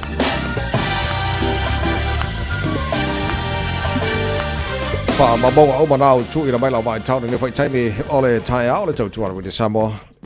Ina ua se furuma a oilea, ina whaka aiwo ki elfi kuri kai asa kai au. Alon se fua, ya. Se vai ska ko piki manga ia fa, marka ko vai aso fa mo more. Ko ko la sale kali la so faraile la to. Manga. Sole a e afiange foi fa ka usa pe paisi. Okay, no la o por vaso le fa ka pe paisi ia Taro Market. Avaline ma na yo na foi male sole. Yo la ko no foi na ko koisi. Sole ka ko de manga ia sole. O le mela o misia o angal man. O pepa pengu. E ke man ko fo na mo ka ko pepa pengu fo ile mai samo. Ka malanga nga ba kwa fa ma fa fo de ka kaudo. Ba wo pepe mo ia samo. Para ka malanga a fa no ko koris. Sa fa nga na le ko ka malo lo fo le kara. A ke lo hai de kai ku kusa mane pepe ele a. Eyo. Ya malo. A ko koris ala. O ko ia sauki. Ia a ko koisi ma ko yo si. A ma ko sin fa ka wo ku ngi sauki. Ora foi mo si ama ko a manga ya foi ai si. Ya lena malo. Pas ka ki ma ngi ka. Ma re ta dong fa ngor bas. Ya. Ma ta watu tele nei ta longa fo. Ya tato Super Rugby fa pena full tato NRL le ma ta watu. So all around na le nei lona sfulu o tato Super Rugby o le o ye fo la to fo I fa tu langa nga mo le nei weekend. Mo la ta longa le Hurricanes and Crusaders ile so. Ia o le Waratahs ma le Force. Ia o se taimina nei le Fiafi. Fijian Drua o Atayao ma le Highlanders i le tau le Fa. Moana Pacifica and the Blues tomorrow. Naia. Ia alu ia au mangai lua au ia. O le tato Reds and Brumbies ia o le o Atayao fo ia la tau ta'alonga paula yo ta'alonga ale Super Rugby mo le weekend ne. Mana ia. Sole. Okay, fai aku ka no nga pa so ye tu atu nei a lua. Okay, kira ko yang nge ska re di ko fa le ko mai ri anga ma nga ya la matanga mai ole. O ta morsang e fuala nga le Brumbies. O la ma no sia le a ska di ko sanga uma ya vale le Fijian Drua. Yes. Ko sa ko ping ya ku nge le si awang New Zealand nga la ko ping il va so nga ku nge. Ina ka no fa eso. O le ki kira ku le lera po fe au Australia le ngai fo mai o au kasi dua ko o la ia uma au New Zealand ngare ia fa nga so ngole na lima le wo yele Brumbies so e se mai na kere fa le ko le wo inge le mu ai mu le pizza sapora sel mu so ne fai pizza mai simi ma kako na ma nga ia de kai ska mo sanga o te rei loe le au tapu ai taimile nei a wau te manatua le ta alonga le Moana ma le Blues le tau sanga le na se ima vai atu nei Rio le isi ka alonga le nga ma ngahi alava foi ia le tapu inga foi ia ale au mai moa but I don't know ile nei tau sanga ia e talu sia ia manuia la tu ta alonga ia au te rei lopo fele malai le ta aloi au ia po Eden Park po o Albany Arka longa le nga fai le Moana ma le Highlanders o Albany. Io pe fin ka longa o ak pepe mo ri le mar ka longa so le ai. Em kwa fa le kong foi ko ngam. Le foi fai no hapa la tu talonga le ma le Ya, bus. awala fa mo nge penga ko mo ni fa mo le se longa wa di fa de lo fa di wo marka longa ya. Pepe lo. Ka pero ka ko mori fa mo. Alu aku ka malanga mo li makai. Kin mo le wila. Ko ya me mori peng singi ya so. Ka ba papu wo ya so. Okay, lele ya fa ga so fo chama sanga NRL la to wa. O de ka ro wa. Yes, Tavai. Yes. Yes. Wat verder kan. Wat zei jou? Oh, okay. Maar yes. Ja, le ta alo male awale eels.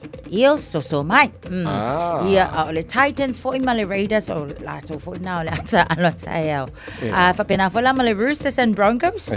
Ja, le pola le aso to an asosa. O le sale o tiro ye le fail ta alo ngale Knights and Rabbits. Ja, fa pena for le Sharks and West Tigers. O le song fola asosa. Ja, male Panthers male Sea Eagles le asosa lava fo. Mana ya. Okay. Ngalo ngo kikilo ko kai ko fikule so ngai se bo ko ro ba kai ko fikule eso. Ya le se ma ngai ya nga la ngai ma ngai awa king ngi sila ye ma ko ma ka kia. Ma sa pa ka ala ma skadi. Ka ano long ngi sila ma skadi ya ba ngalo ko ba ka ya. Ele mo so ko popole ho ele. Ele ka makia. Ele ka makia. Nga awa ka ma ngi sila le.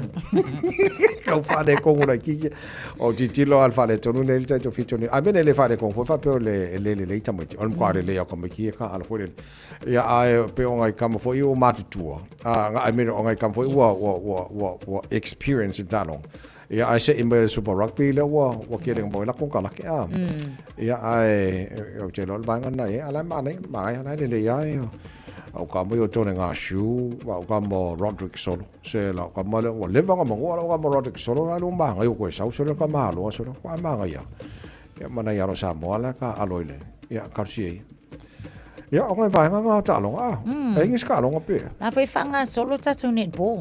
Oh, sorry. So to ana wata ya. Ta ole ta alo ile Northern Mystics ia male Main and Tactics. Oh, sorry. Yo e fa solo ko fo la ia le male Southern Steel versus Central Pulse.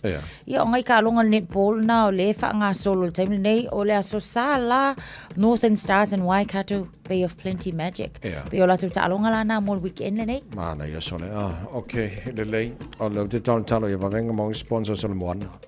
Tu mo to fo longa le already le o ma wale tala o ma kwale season ne ma ona wa le ise sa wa de ko yele le support le sponsor ke le ale mo na le ngai karsia ya o mai for season wa o ise si sponsor maro si long ngale wa ya la ngai paulo la o le e so sani mo na ya lo for tato to no usa mo ba ya male mato ya more feeling o au fo ia international teams that to what no wa se Garcia sole allo faifo maori nga kere ko milionga o ifo fa mo trust nga maori sponsor ma ko mo na pasifika fa mo ya malo award pole e fa mo e fa mo there is hope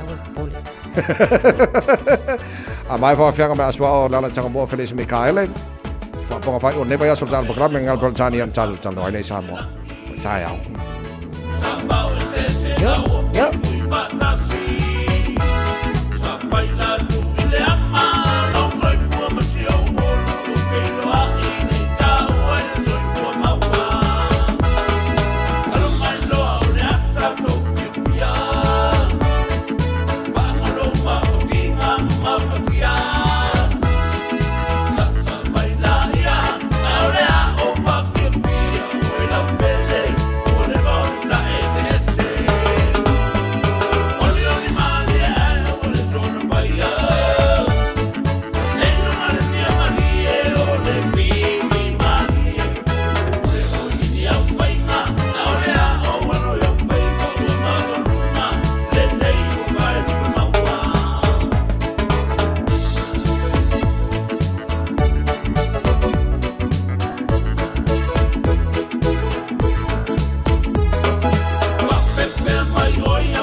lava, I'm Annie Pulitiwatoa, and you're with Radio Samoa 1593 AM. Just think a minute. It could change everything.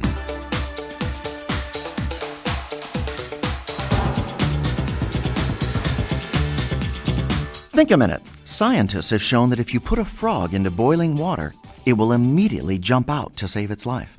But put that same frog into water that is normal room temperature, and then raise the heat of the water very slowly, that frog will just stay there until it boils to death. Why? Because it gets familiar and comfortable with the water at each raised temperature. So it doesn't realize how dangerously hot its environment is becoming until it's too late and it's boiled to death. You know, in a similar way, our children's lives can be destroyed if we don't realize how we might not be loving and teaching them as we should. So before we know it, they've grown older without becoming the successful, honest, and happy adults we want them to be. Even though we're living with them every day, we don't see the dangerous direction their character and friends are taking them. So as parents, we need to jump and get our kids out of that hot water by changing our bad parenting habits before it's too late. So today and tomorrow, we'll talk about some of the most important things we need to know to train our kids well so they can become successful, both professionally and personally, when they become adults and parents themselves. First, yelling and nagging at our children can become a bad daily habit that doesn't work. An angry family is not a happy family. We might think getting angry will get our kids to obey, but the more we yell and nag, the more our kids stop taking us seriously, and they learn to just tune us out. So then we parents lose control and seriously hurt our children with our words, or even by physically hitting them, to force them to obey us out of fear. But the healthiest, most effective way to teach our kids is simply to take away their favorite possessions or privileges for a short time. This way they learn the natural consequences of their bad behavior. Then they learn to control themselves and change for the better. So today, why not ask Jesus to forgive you for whatever bad habits and ways you've been disciplining your kids? He'll help you start changing so you don't make the same mistakes with your kids that your parents might have made with you. Just think a minute. If you'd like a free CD of our top 40 programs, write to us on the internet at www.thinkaminute.com. And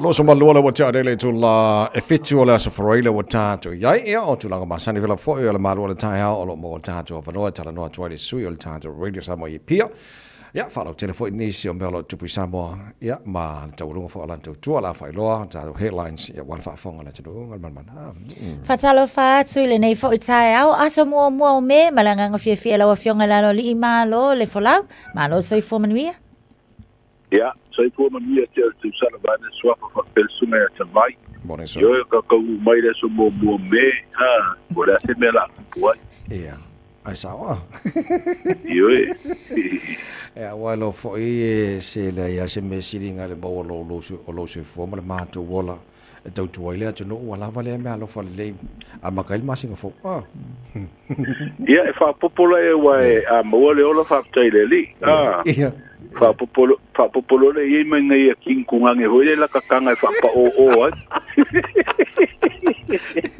ai sawa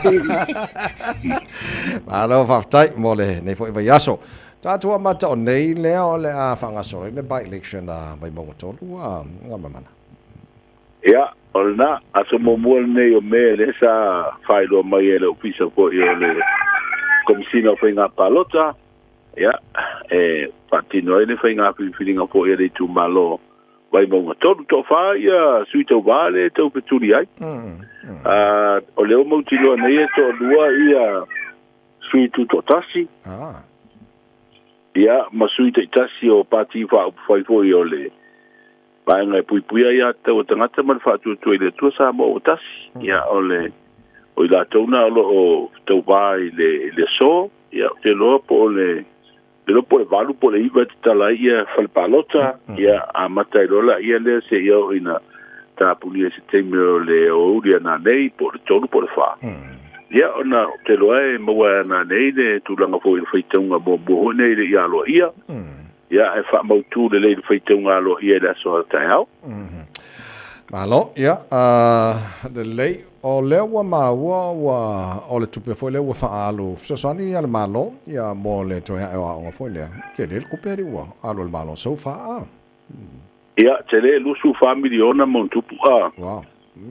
Fua iai. Ia wa pea o mati lena a matana maua i le whamilianga le toi fo ia onga. Se lau limas futala. Ia le wo mai, le wo umai ia a perila. Ia le tatou tu wai mai a me e ana i tu malona e le mai a wa tira fia fo i ta. E vai nga fo le le stala i le lola le na fo i tatou palo ta tere le toi mo le ava noe. E o i le stala ma maua le whamilianga. Ia o te lola. O e asi wha poponga i numela fo i o tangata o lolo i tu malo. Ia au te loa fo. Tasi le opsosoani le sa lango fo i tape nanga fo i karusia o aru umai mea ka maiki o le aonga. Sa o le leisore. A wanga ka ua toi fo i o tamaiti le aonga ma ave e opsosoani le. Ia e makua pule mātua mai o wa ia whanau. Ngala. Pe wha mo le pinko lo makua e muri te maiti. Sao. Ma te whakor kohinga. Ia ma le whangu ai le mwhainga misi le whangu. A la goe wha pelo makua masau pe pakapaa. Kusa la wa kwa de sa ala fa wa no super malo le wa makumu. Yo vale. Yo ia wa me ia le na mai so ni ave to ya o mo vinga la ufika ia.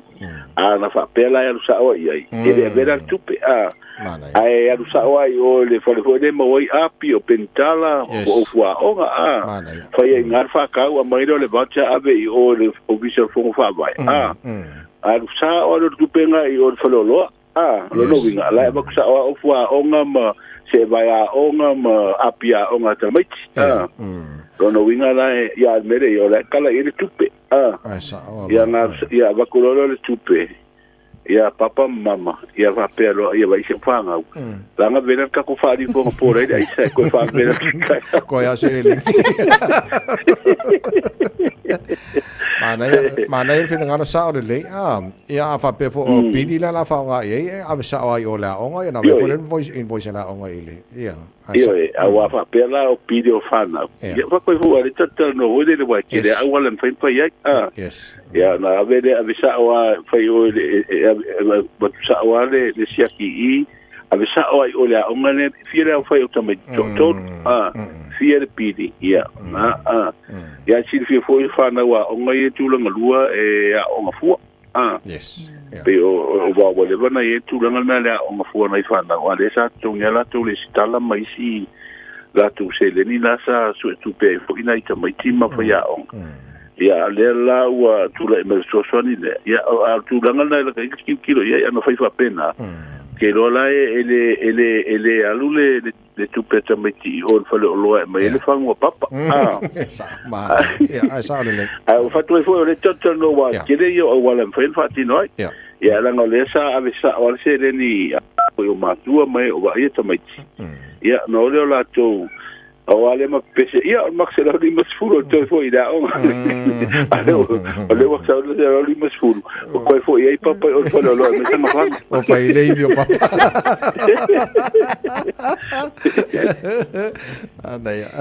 o te mai tau te fo isa taimi fia fo nei nei tanga se fo manai ai ngoli tu malo sa fatsa ona le mai tau atu na wa mata na saini fo le mo le 10 miliona le le tau i fo ile e pe ona taltala no ina fo ina taimi vai ia na tonu aka sina family wale bana malo fo ia fa sa la unga i report ia se fo i mafina ngalo fa ia le ua mautu le tape na fo ia komite le malo le na mata fa saini ai fo i sua po ilato ale le leila o tu fanga le e sa o tupe e ave ele vera le cash ele pe tu fanga la to fo ida onga sa ave tupe au ila e va tu la te unga tupe ia ona sa o ale o la wa fe se la uta la I lau te ngā tupe. O e lai le ni te ngā tupe, pela o au. Ai le sa te ngā tupe, ai le te ngā kupe lo makua makamaki. Ia na whaile o le i o e ngalvaanga ngā, e ave I o. E le la bakula u kupe tu tono le latu account. En whaila na whaile tūlanga na, o le fo te whanongongo atu, o nei te mamatina mātu e latu pensioni. E afo, e arusa o ala tu tupe wahu, e lai whaila tu te ngā tupe, o ele kala pension e ia na ave sa o ala la tu se le ni na e awa wa I mai ai, ia po nga maua kala a koa nge. Ia, a o le tufanga na, o le ua maua, pe ia e se lau wafe mon tupu le tupe tu e me 10 miliona. O sini el bad wafe ia, tangata o le tumano sa fata le maua el whamanianga le o le tau I fo I o le o le lua vaale ngoko ngā kai o tapitoala. Yes. Ai, o le tūlanga tāua, o le ua vavao, a le ua maua. Tau sia wa, o le mana e hula wa afe se lau tā la tangata. O no winga ato te le tatu wa inga I o wha inga na tatu se le ni maua. No winga afa pe to lima, to ono, to fitu oka ke le nā tupe. Ia na mai le ave, ma le hule le, watu rotu le te ngā tupe tasi po le ingi mai e whao ngā ina pe awha pe o le e se me fuafua fia whai wha le o le aina ia pe whatau mai nai upenga whangota ia ai si me wha pe nai ta pe nai le loto I whale o le whatu aina ia alanga o le mena e pule arka malo makue whao ngā ngalang tupe sa le lau whianga le mana le sa tau whanongoa nisio tala e le o lava le fisosani le New Zealand 10 miliona foi le o le ase tau whafungai foi na ia sa au mai a foi fina ngalo le pale mia I te misa afisini ngia po ele masenga o tu stala tūlanga lea ia ala ia I whaia so te inga fo ima wha au au whiu tena inga fo ima le malo New Zealand ia masila le tūlanga lea I le taui ia no tūlanga wale sila mamao a whai leta o toile manuao I le ngatai whale o le tūmalo ia tilo fo le umi o tausanga o ta o toile wa ia matalo le tele fo le wa matao ona pala tulou ia o a fia no fo ne o le ele matulanga fa pena e feta fe I solo ma fe ave ia o sam ia tono nisi banga na ono tula I mai nia fia ngā tai fo le lumana ele o ino e tatou ia pe o tulanga na le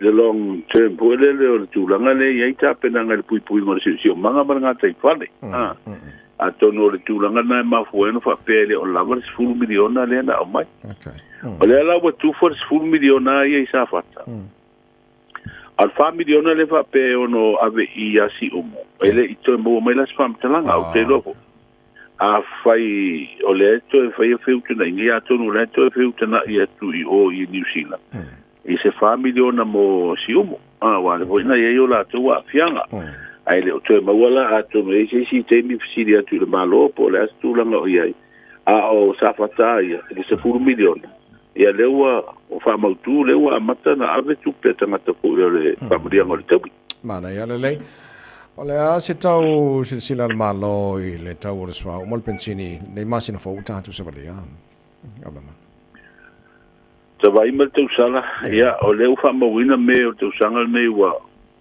o le wo o dunga fanu mer a fu ia I tau fo ia wa au mai nei le ele fasi silanga fo ia le tanga luenga tupe o le tau le sa ia ile little pensini ia apeli la salua ta la valulima fe lolo la mo ia ale o tolu ta la lima ta si sene ile little pensini masina le nei o le swa ukiso tolu ta la iva sene sa ia le o fata la lima su sene le lita fa penar kalsini salua ta la fitu su sene le lita o lona tau fo fata la ma le lima sene e ma wa ela tulanga I si tanga ia wa ia le tau o le pensini ma swa ma tulanga fa pena o ia lo e fu te misa ia is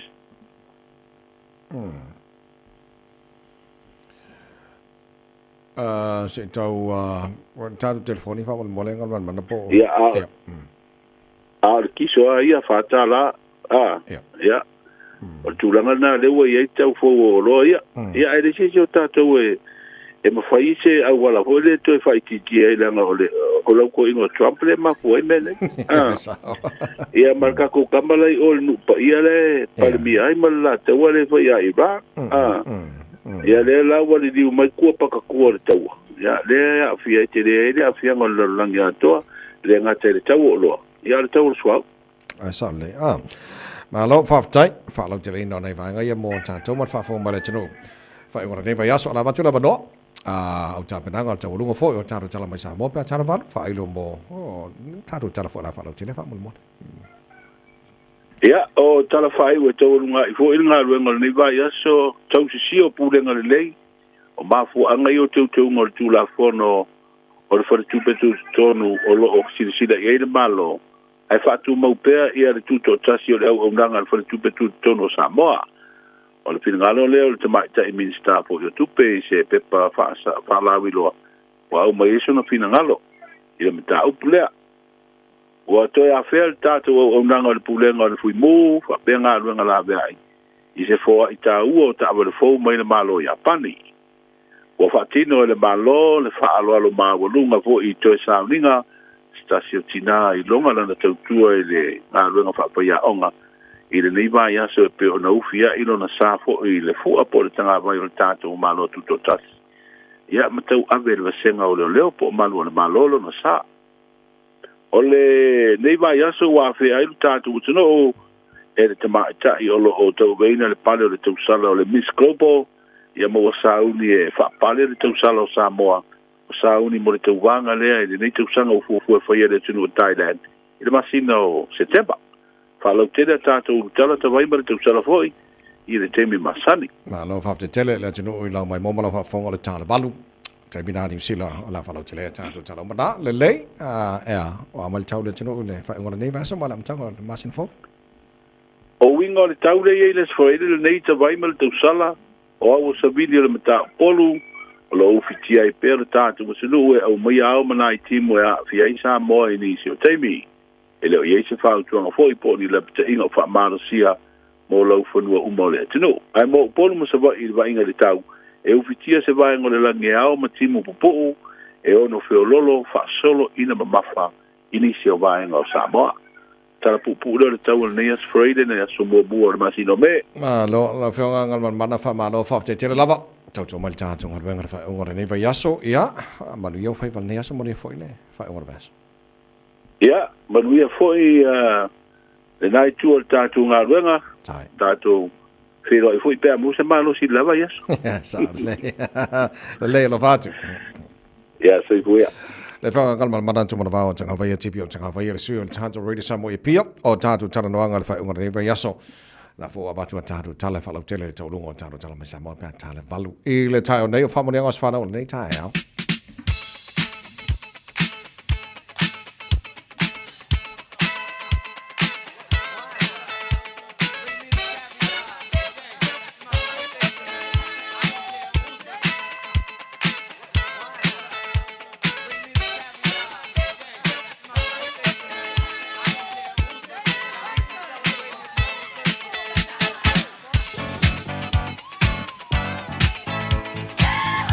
O mene ngas whanau o le aso wharoile nei o le aso mua mua nei o me o matala telefoni mo o e tolu fitu tasi lima iwa tolu lo mo whena mana o le tātou imelin. On air at radiosamoa.co.nz. Mo whena whanga ina le Facebook mari YouTube o ne isi whena a wale whena o me whamleanga nei whai tae hau pia te wama tu nei ta whamleanga lunga nei Facebook.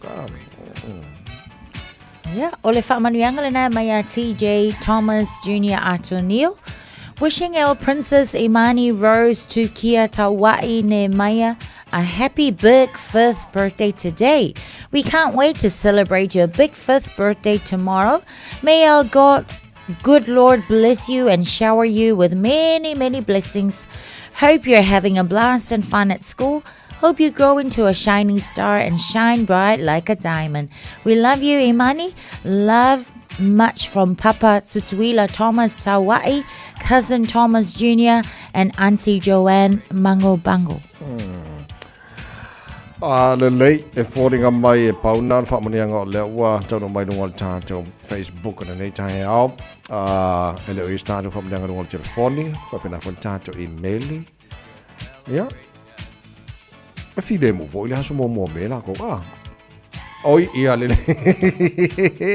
ya au te loa ngal mana e nei family nga fa to mo la to fo ile ya boy o le ako la ko limas fu pa ngai so ya o le fa manuianga fa pitoa la le na mo la to uma lava fo ia mai se o se fa la wiloa mai le kane so le tau fale mo la to uma e fa maniatu aso soi fo tato uma wa ulia ile nei aso mo e ua atua le 5 ma le 5 tau sanga o la tau soifua wana o se wha manatu wa o le taimi e lafo atuai lau home test kit mo le bowel screening a wā le saunga le muolo soifua maloloina e sili le puipuia nai lo le tonga fitia se lau pasene mana e tele na fo wha manatu mo tātou le ua atoa le so 5 tau sanga mana ia le lei so mo tātou mo wha manatu tau aso whanau le aso ya, ese le mo auto, mai le pulenga para whenga ruenga radio Samoa, tana po kalami malu al taia.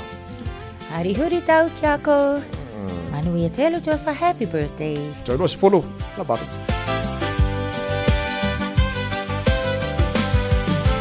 Ese ile mana, ese ile mana,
Tagata fa'alata la utautinoga ia fa'a solo fa le oa ale lalo lagi male sa olo toga lo ulea mana oga liu liu alo maya fofoga alofa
Cowboy le nei. Whaafafonga ma mai mo mai pea i le Radio Samoa. Yeehaw!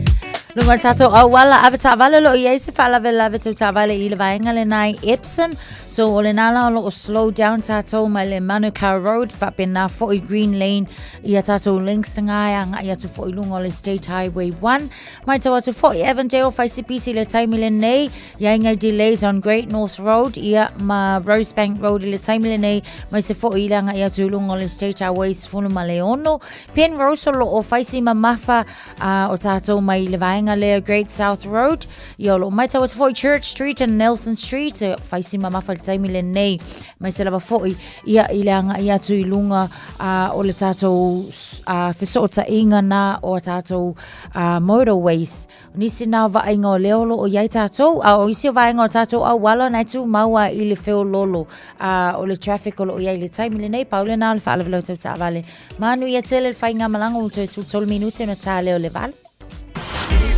Radio Samoa. Taslima Ivatolu. Amo. Ashik Homes Limited. Wala taimi mua moana nei o mawhai ai ona rent to buy. E yeisau kiwi saver money nei e talaf. E mawhai ona mātou fisoswani. O le finance e mawhai ona amata mai i le 5% le deposit. Whaatau sao mai i lātou e whausia whale. Whaingo fie mawave. Ashik Homes Limited. Whafso tai mai loa Shemaima i le olua tasi lua fitu o Valuli Maiva. Olua tasi lua fitu o Valuli Maiva. Ashik Homes Limited. Amata ile aso mo se tae au manuia. Talofa Samoa. E mawhagirap so soani atu Dr. Chen i ngasi o le maisoka, toto maulunga, ti ngale tino, whapaui no pauna, maisela, mangeso malikanesa. Maule ti e whamamai lo puta ma le paste mo nifotinga ma le whaamlongi no lo fufonga. Whapea products po o loha e so soani e whaala ma le mole ma dark spots o fulinga. Ua tele ungali ua mawala tau pepe o nar so soani a Dr. Chen. Ala au noi le lua fituono tolu fitu, lua fituono tolu fitu, pe a fiuane i le lua ono, Great South Road i Otahuhu. Le VS Dental. O mo mienu ni fufapia mama papa. Awa loa e tino fuai. E athe valu se lawi waiva le seti tai ni fu atoa.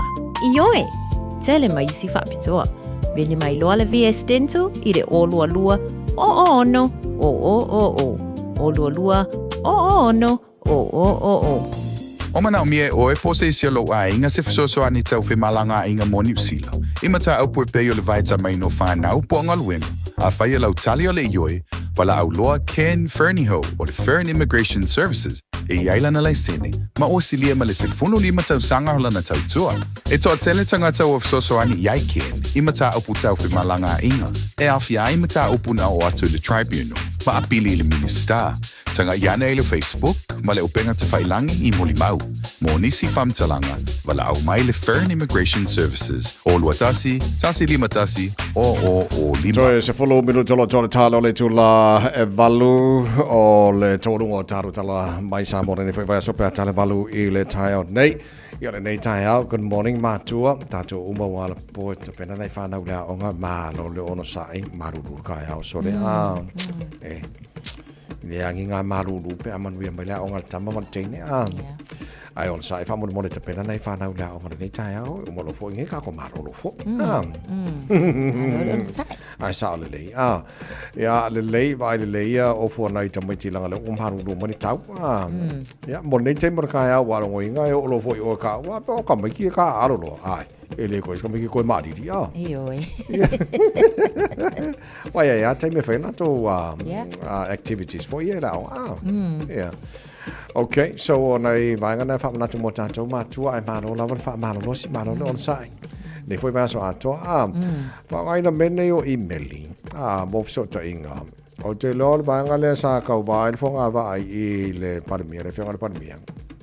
Tu sina ve maulu mo to ma la na min star vai fa fo va sa mane Winston Peters tulanga so papaya tu pe for ngamai ole mana o le minister al vai fa for vasa mane Winston Peters e fangia o ngalanga staff ya wangi ko kupur meden tu pumai le vai asma e te tawa ona I loa le e lato fo yo e whainga luenga ia oa I tu ainga I meli e mawhai ona to e aluaku fo le pe share atu I nisi fo o avenues po nisi o mtanga luenga ia ai kakau fo o nga mauti noa le e ai lava fo ia e te tawa ona ini protocols fo I po ni tūlanga mua e mawhai ia ona kilo ia le tangata whainga luenga a ole I whaatau nuina ia le koe fo le alafo e seina atu ni email wa iei whaamatalanga e iei lava vaenga e te tau lava fo ia ona patino le I le vaenga ia lo ngā fo I pe koe fili e sisi whaamkalanga ia o mea lava fo I mole saunga le mu ia o ngā luenga e mai se lava fo I o ngā luenga a le pāle mene mai lato fo I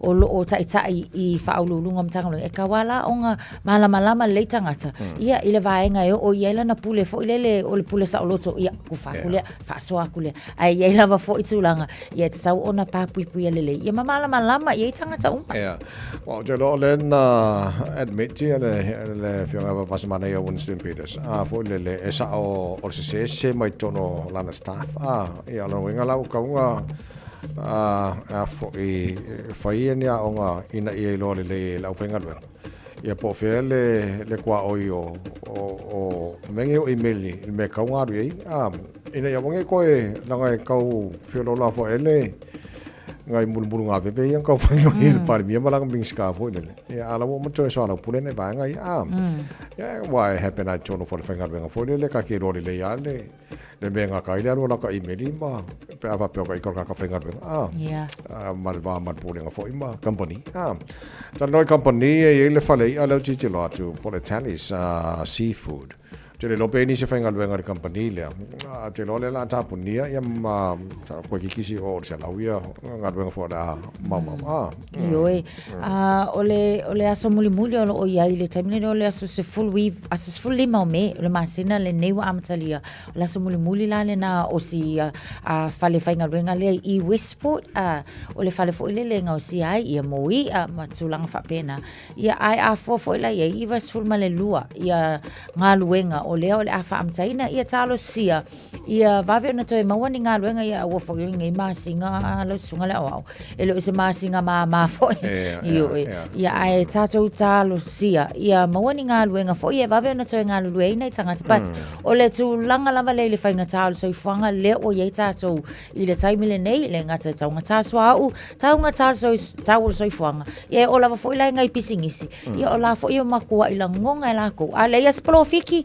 ia wale foi se tu petong ei tanga whainga lue Ero se tulanga le fo le mona to le ngalu e tonu ia wa fuan tonga tano se whanga la watatu I ne o ngaru e ngale tua ia le ia vainga o nei ainga fo ia maniso fo whanga tono nea tunu o le ngaka kaung kalpeng singi on cost of living fo il tau o lo supermarkets mal tera vainga ia kaung ka wau se me ko kaung ofi so tano fai I mean mola to le wa fa pe va suma duanga duanga na ma le to mo I kalo fai tau sia le wa fia ni so tato samo le fo ia company mala to fu o te lo na filen fa no mal ko ban le Reserve Bank of New Zealand e swing ti lo nga e fo le mon fa lo ina OCR le taimi mane taimi e pe o na fa no vale telan mo fo ta po kala me fa lo tu langa o si ti ia po le sa fu lo OCR le taimi fa lo mai a tono le tu langa na le wo fa fa lo mai I le nei fo I masina ia wa le o amata ia le masina o me e te tau lava fo I onga ia pe amale tai fitu e tawana fitu throughout the year e kakau o taimi umana e mawhai ona fa alawi loa mai ai ele OCR po o le ale tu langa fo I o iai tātou le nei taimi ia po wanga I lunga po wakau sau ia I lalu singa pa u fo ilele mo tātou I le nei lava fo taimi pat o le lava e kawanga tākera lo ia le tākera lo ale vaenga le ka kawanga ia singa pa senge kasi le pa senge pa kakuma ia I lalu oka o se fsoswani telele na mo tātou Ia. Ea foi o sa mai lau ka ko le fi ka ko fa mar singo. O sa mai ko kiki ha o ka mi tana fa mar stin. Le foi tai a fo. Te le lopo fa fo mai ni si na makua e ngi vo la ko ma fo fa u le au ke pasika de au ki langi. Ia ai vai o le me fai ia wal te lo le fa na tuale am tanga vengo le so se mea te si la ko le o saunga le moi oi. Ia po le saunga le moi fo ni si lunga la vol tele. O le video le me ka fai. Ioi, o se tūlanga whanau no tele lea, ia mau tala tono toa tele lava ni soi tātou o lo mai tauina tūlanga le lunga le awala tele. Mole mawina se tasi fo i o tina, lona whanau noanga fo i le onga wa ke ia o lea ngā alu e fo i le, ai ke ia i le ka mo e a kol vaenga lea, ioi, ia i le ngatala o le tina o le alu atu le isi tuala awala, ai o mai le vaenga lea, pēma se funu le le ngei pasika, wa ke ia o mai fo i le assault, ia mana tuala, a whapeo le isi tina siana whanau le taimile o sulanga e makua i lang ngonai le fia whanau no le tina ona o lea o ilo o iai manai tamaiti but o lea lana whaftai onga o lea nga mawhai foi ona anga i atu ofisa o leo ia maka mawhai kao fia le awali ia au le kuranga lua se fulu e mai le iku se o le awala foi lele na mai le o tau wha amata o foi lea anga i tangata o le i tutono ta avale ia au i manu rewa i se oka waka ai so foi ta ita iai ia mai ka ke akala i se so waka kilo aku ingai leo sole e fai fu ele feasi o ia ko ai leo ole awali ila ia ula ta ita sa salo ia maua fo ile le ia tau fiela ngai e final songa le mu o avika avale matangata i lungo awal so mo sanga le mo tanto umalava au kilani so se vai ngoni sila bala ole tasi ia on va fo leo ma fai se fu fanga mo lanto nga au fa ki nga fai ai lungo la le ala fa jana fa Palestino taya o marulur ka ya sole ka fefe ya lele mai lo fa Palestino so o mal tau lungo tala mai sa mo ni foi vai so ngawro ka ko ya ani lunga aya lunga aya ya o luma matua aya Naya. Lunga. Yo. Naya, ya liliu le sikito. Naya. Yo. Naya, maawal.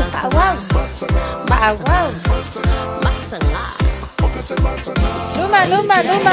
Yo.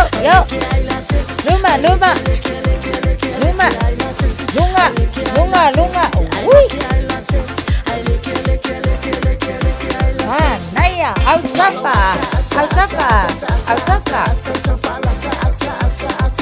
Naya, lazy pito. Yo. Sala tau au.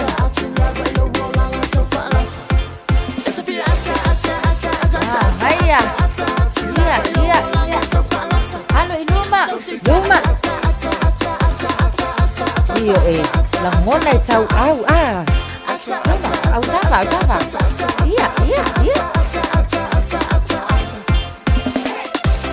iya sala kili tau au lunga aya lunga yo an alu iya awa vai lunga Naya. Halo Luma mtua an Malos Yo Lunga kaki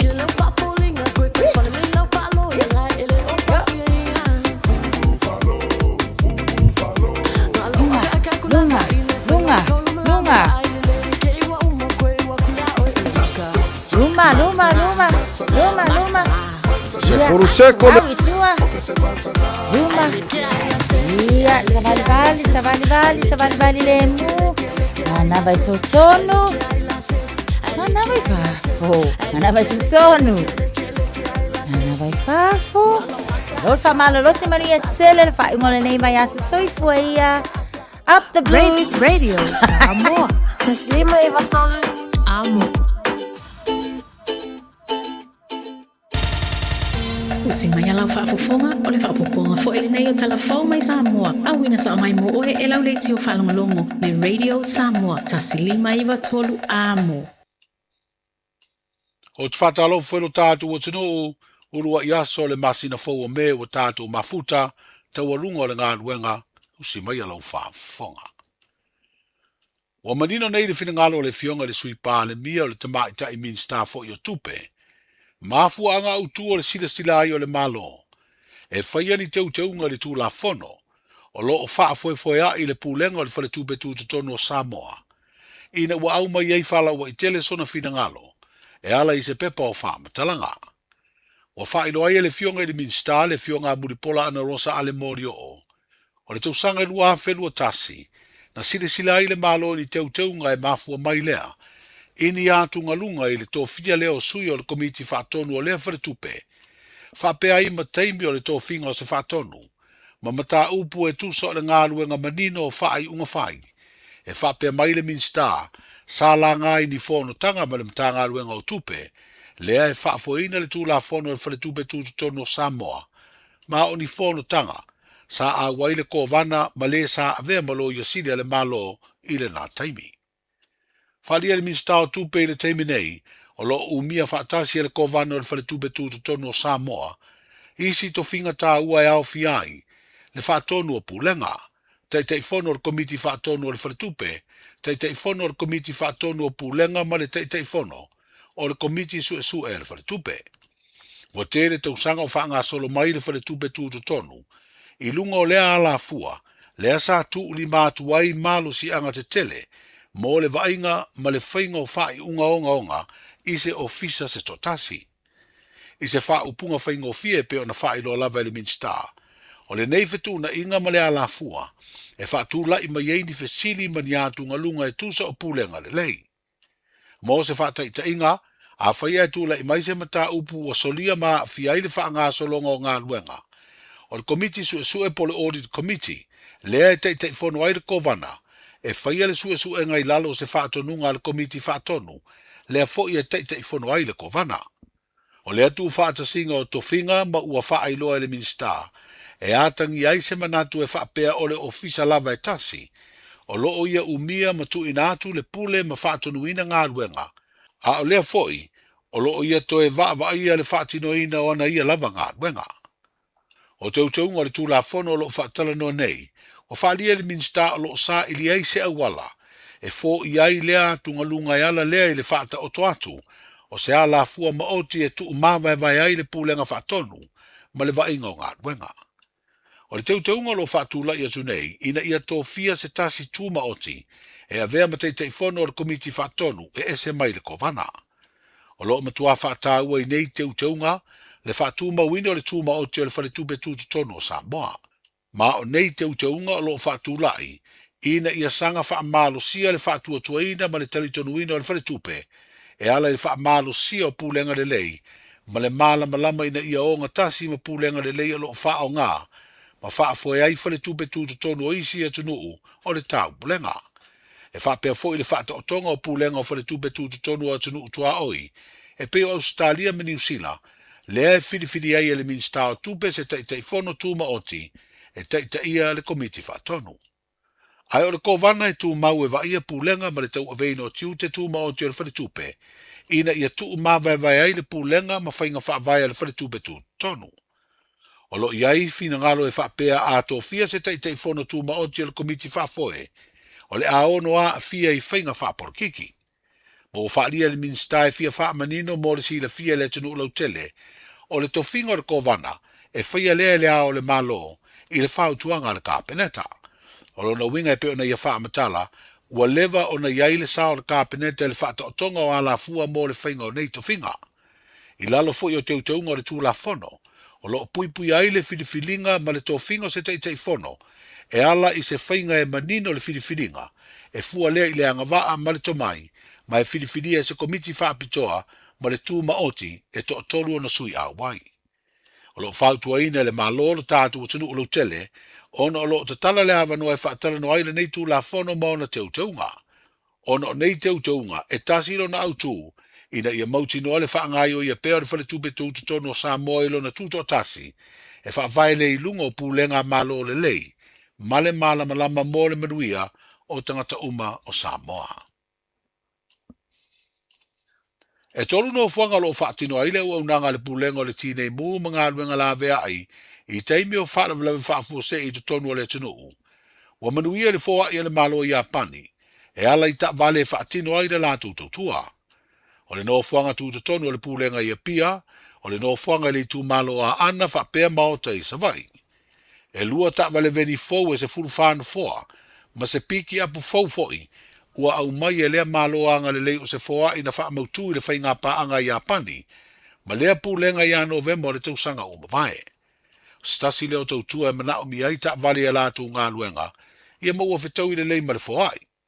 Ai o le whautuanga masani ia puti ma va ai le lei a wai le tau ngofie. E tolu se lau lima sefuru ono afe lima se lau lua sefuru tasi tā la le tau o ia tā vale fau. O le sui o le malo i Apani i Samoa na ia tau au atu i le ministala o langa o le pūlenga o le tine mu. Whapea ngā luenga la vea i teimi o whaavlewe whaafusei, lea foa i tāua, ai na mori mawina le pūlenga ma le ufai ngā luenga o le pūlenga ma sui o le malo. O le tautua matavela le fionga ngā tolo ai wha ana Dr. Tiliana Muato o mata awha masanga i le malo. E ala iona to mai le ngā luenga wha whaia onga, wha pea isi tautua na ia wha tino mo le malo mo le tātou tinu. Na wha tino ai ona toe sauninga i le wha alo alo mawalunga le malo. Na ufi ailo na sai de tanga vaipo le fu o le malo tuto tasi. Ma tau ave le vasenga o malu o le malo lo na saa, ilona toe sauninga na a waile fionga i le ao le malo ma le na masiofo. Wha pea sui o le fono sui tofia, ma le au mau tofi o le malo. O na toe sauninga sa wha afoe, e le laulau o tai o le kālesia wha aputuputonga kerisiano Samoa. Wha pea le fionga i le sui pā le mia na whea ngai ma le mori mau o le malo. I le soifua tautua o lea tina o lea tunuu, wa ilonga na ngā luenga na au nai le malo ma Samoa. Mani tau sanga lua ota si o, ile lua ota si pitu. Sa ave ai masui o komisu e sua ese al malo. Na ave a fo i mapule a onga, mawhai a onga le University a o Samoa. Se ia o, ina ave a makonsale o a onga, ile lua ota si lua, ile lua o lua. Mani tau sanga lua ota si wha ile lua o lua tolu. Sa avea ma presidente whaavae o le uni o tangata whainga luenga Samoa. Mani tau sanga lua ota si ono ile lua o lua. Sa avea ma taitai fono o komiti whatonu o pūlenga o tu spasi ma whailonga tau waloa o Samoa. Mani tau sanga lua ile lua o lua lima. Sa avea ma komisina o le komisio ngā luenga le malo. Ma o ia foi o se sui o le fono pa ta fatolu o Samoa. Mai le tausanga lua ota se fitu i le lua o lua. O le oto tonga lea o matatia sa ausia e ngā tolo ai. I le silia ai ma le lima sful tausanga o lana tautua. E au fia ai lo na sao i le University o Samoa. E tauala i le a onga whawhai a onga. Le whawaina o le uni o tangata whainga luenga Samoa, o le Samoa Workers' Congress. O lona sao ia onga le Pasifika, o lona sao i tangata whainga luenga i le atunuu. Ma le mawae, o lona sao i le atina eina o le atunuu, i ona tapa ese. O le ala lea, na finangalo ai le malo e whae ina atu ia ngā tolo ai. Le pine tawaloa mawalunga Samoa. Le poloa inga papaanga Samoa. O le companion of the Order of Samoa. I le tausanga e lua o lua tolu. O le langi soifua lea o le tautua. Wa ni wali ngā tolo ai. I le malo ma Samoa mauntangata. Ai maise le Pasifika. O lona sao wa autu pulanga. Ma ua tau le ai. Ua funga mata ngō fiel whanua. O lona soifua au auna. o se whailonga vaai o le tautua le whaalongolongo tinga e tā pena tupulanga Samoa ina ia o oina lelei se sao ina atele ai ma eu fo ile filinga ilona tai matali e o whanau o Samoa o taunu waile upu e au le ina ilawa tamaita o ngatalo ai o se mea alofa mai le atua le fina wina o vano tutusa mo tina matamaita o le ala fo ile ana filifili ai le afionga ya ngatalo ai ile tausanga e lua olu fa ma avea ma se tasi o toa tamaita ua ilonga lana tautua ile se itia o vano tutusa o tina matamaita i totono le malo ma Samoa o le efa ia o masui o le afionga il palemia ma le tātou malo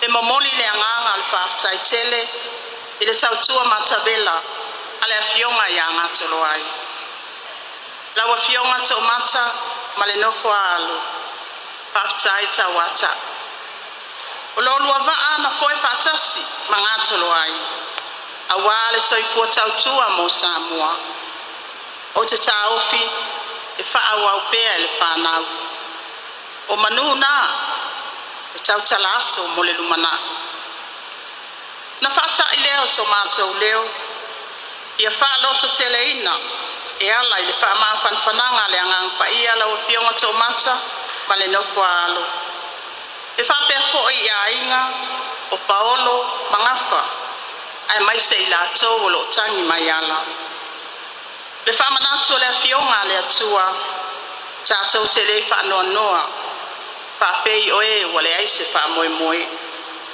a wau Yesu Keriso le li o le toitu o le tātou wala lea i le manuia i whaavavau tau ina ia tāwhi mala le malanga ngā tolo ai ia utu foi le loi whafonga malingi i le paia o ainga whapea le tamai a tau mata ma le nufuana ia manuia le tapua inga la wa fionga ile au mamalo le malo ma le masioko sui o le fono sui tofia pa pe le paia le tapatolo le malo Samoa ia manuia la usunga taita o sauninga ma le paia o le nei fala potpotonga soifua ma ia manuia le fionga le sui pa le mia le fionga muripola na rosa ale morio i se vaenga la na mori mau fa le malo e tu malo le fionga ngā tolo ai wha ana Dr. Tiriana mua to mata a whamasanga, wa fitus furuvalu tau sanga, olo na soifua.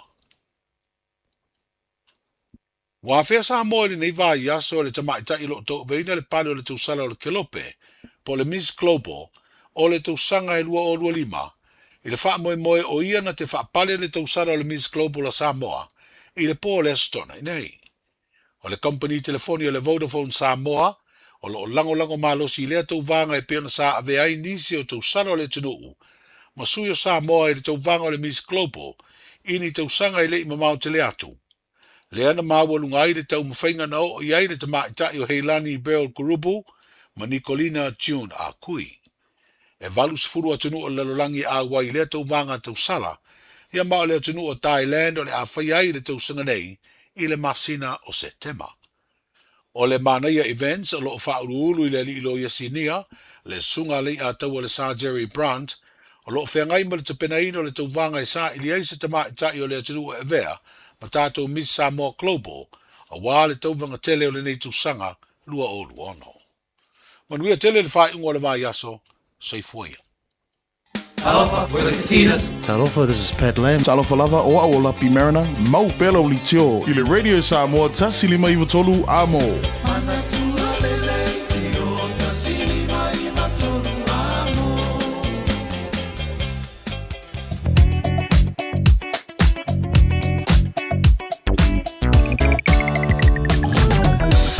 Talofa tawale nei tai mara tai au malo la borsi fu maria malo le foi malo le sila malo foi don sa ilunga ole awala ole lipoti lata mai lunga ole awala nei foi tai mi ole tai au fo tele bainga o pisi ona awala nei tai mara tai au tai masani foi fa manatu av tawale si alo foi nei fa nau fa more ya sa mo nei fa nau ya le fo malanga tu la mo mo ne ola tu wa onga ni fo ba ya so lunga la wala ba tu le o le opisi tele lunga la wala ni table tai out lunga highway so on fa mo my cameras and tai out bon ba ngo lo faisi polo ka ban ni ba ngo tai out tu na ka masani tai uma o le malanga tu langa kilani por city bound on the state highway 1 around Mount Wellington on ramp Alice Lee Pin Rose ba wana ba ngo de mo mai ni ba ngo tai out o isi ba ngo mo ma ngai ya so o lunga na wala le se fa la bala tu na mai ro leo so longa le me o mai lunga wala nei te mara tai out ya tu mau na manino la sila lunga la wala ma fa mo mo stai tu la fono lunga la wala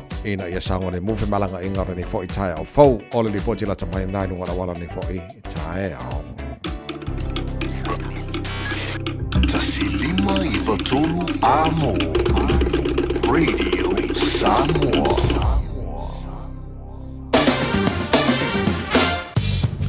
Pai kala tamai nei talo taura ne fo i tai au fo va tu Samoa lua se fun marfa wo ye le ma fana pole ve vela o le e Samoa ne vainga o le tai hau te ale vai Samoa va tu ma winga langi le o le tau le tunu e a wa ni so taimi ya se bangana fo i ni so vainga o tunu e pa o timor ne fo ya so todo se fulu mal tasi degree Celsius o mo lunga na ve vela le e Samoa e le nei aspirate la smo me lua se fulu mo le ono e lona mawalalo to fa talo fa 20 tanto por kalame panga umalava al maro le tai help le ngata America Samoa fa pena fo Samoa e lunga Facebook mari YouTube fa pena fo il tanto wala le Samoa FM 106.1 maro lava ia le suifu amruia Fatalo foi pangal charo pokalame so svango Australia lo charo mafuta ne chaya ma lo la versi fu moduia ba tu foi maru lu tele la mo Canberra limolo ele malu lu ne vango le chaya e pu o ni so taimi su sulu mata ngo fia fo de la ma ne man ma fa na le lo su tolu I lona maurunga fa mawina mo ne foi as for railing maro la jeno ala papa au men pone ma lo le su fu moduia su rodo ele ma lu e ne vanga ole chaya fo We got a tau mo mel pone su sulu mata ngo fia la fa sole na vela le mo to los frodo. Mo lunga na vela le fa mo wina mo mel pone e le so malo la jono isini Australia good morning. Malo le sui fu nei tai au fos fu limo lo il malu lu ni va ngo tai au winga fa mo wina tau fa sole na awa pa ultimo ni so taimi los fu limo mo lunga le vela fa mo wina mo sini Australia e ne fo yaso Brisbane. Ja, maar ook voor Maria Netaus van Fitolo in Marloole Air, ele Netami Ole Tayao. We got a town in Brisbane, fast on our Unai, Wangama Mani, so Tammy, Langley Lay for initial time. We lost for Limbal Molunga, or the Villa Air for Mawina, more Brisbane, a lesso. Perth Australia, Netime on the Tayao. Pasimaru Lul Tayos, for Lulu, Elmaru Lul, and Netime on the Tayao, for la fast on our Timo initial time. It's full feature Molunga Maru from Mawina, more Perth Australia. Ireneas Morele o fa mamonga o manao tu na mai la vai tau ya mo Ausitalia Irene fo Italia fo Tama ki makaulo o kilani no fanga pasa longa radio sa mo se furulo ire malu lu ne vanga re tai va vai tu fa fo ma na ire sulu mata ngo fio la Irene taimi ole tai au o winga na tau mo ne as Morele langi de nele tau de tele wa ngo au kilani se furu baru mo runga o ire malu re e fa ma wina mo au kilani le so tai au pe audio Sono lang de lei fo de tau se furu iva mo lunga manual elas wa tai ha le bainga yon tua tu lang de lei la sa lang de lei la so fua mala so lua mala so lulu mala stofi ora ba yaso o luma na yato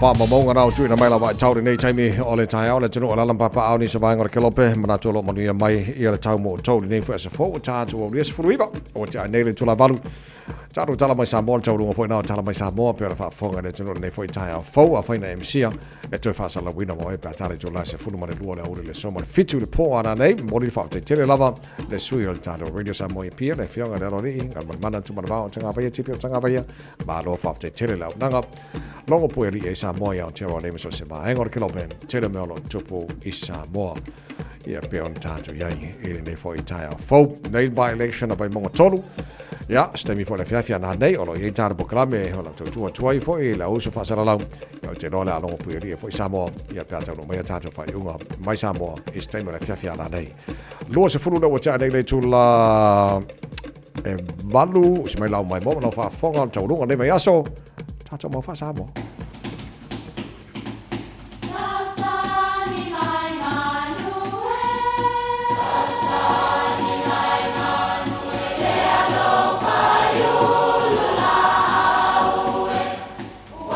E o whanga manu i ululu o la au, awa e whawhanga I funga o la au.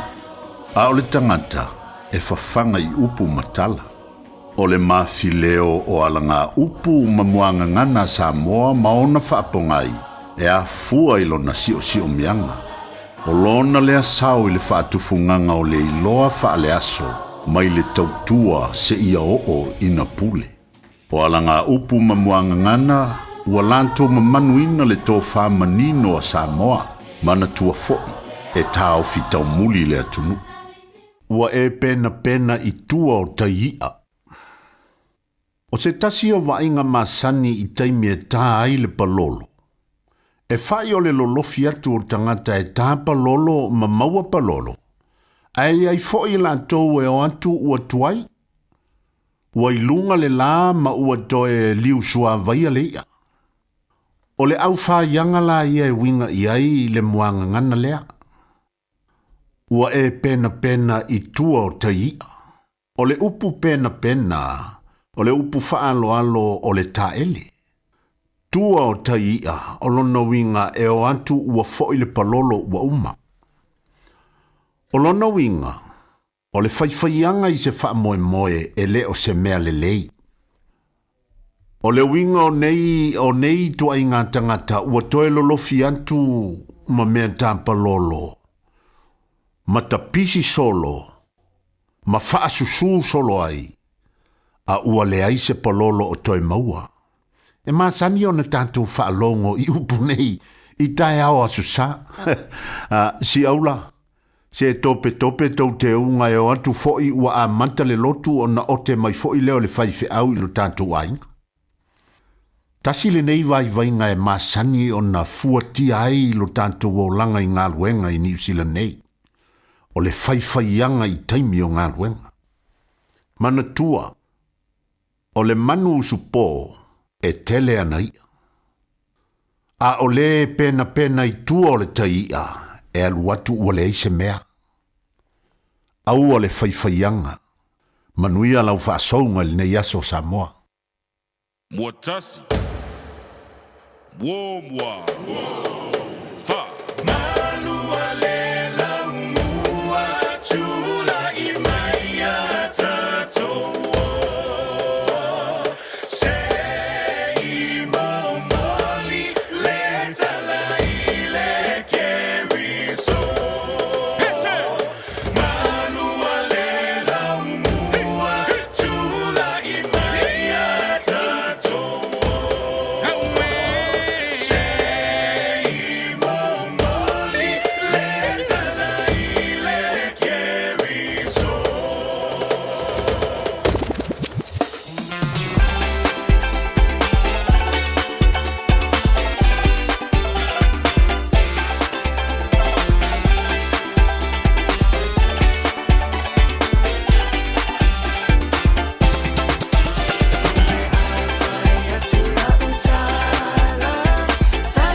Tasilima Iva Tolu.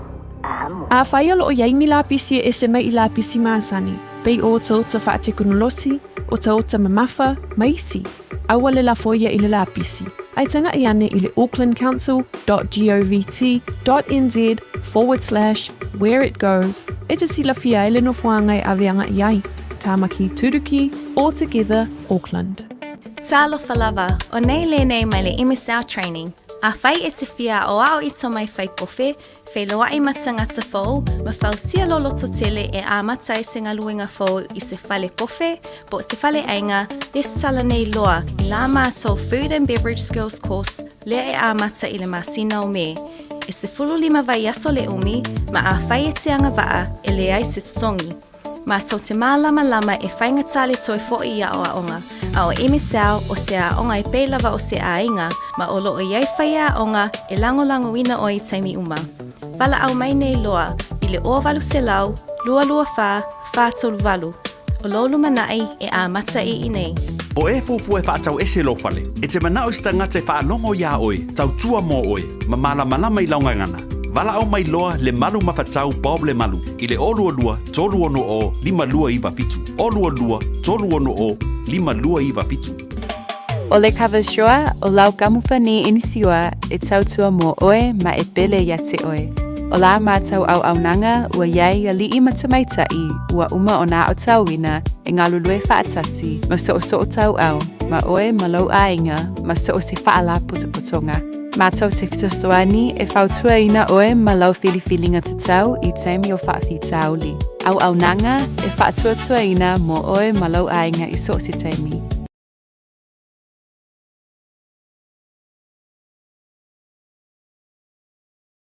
Amo asfraile ya ole tado pokala me wale simos oi mane suga ya so alo setu mo le fo tanto ma futo il tanto studio ne foi time fo so alo ma lo si fo mo ngai kai lange mata vai ma lo le usu ele tu e lo so I fo tua ele fai ngo fi ngai vai kau o malulu ai malulu fa malo si fa velo I fo ile tapo inga tato watu no le nei aso faraile o le aso mua me me day me ato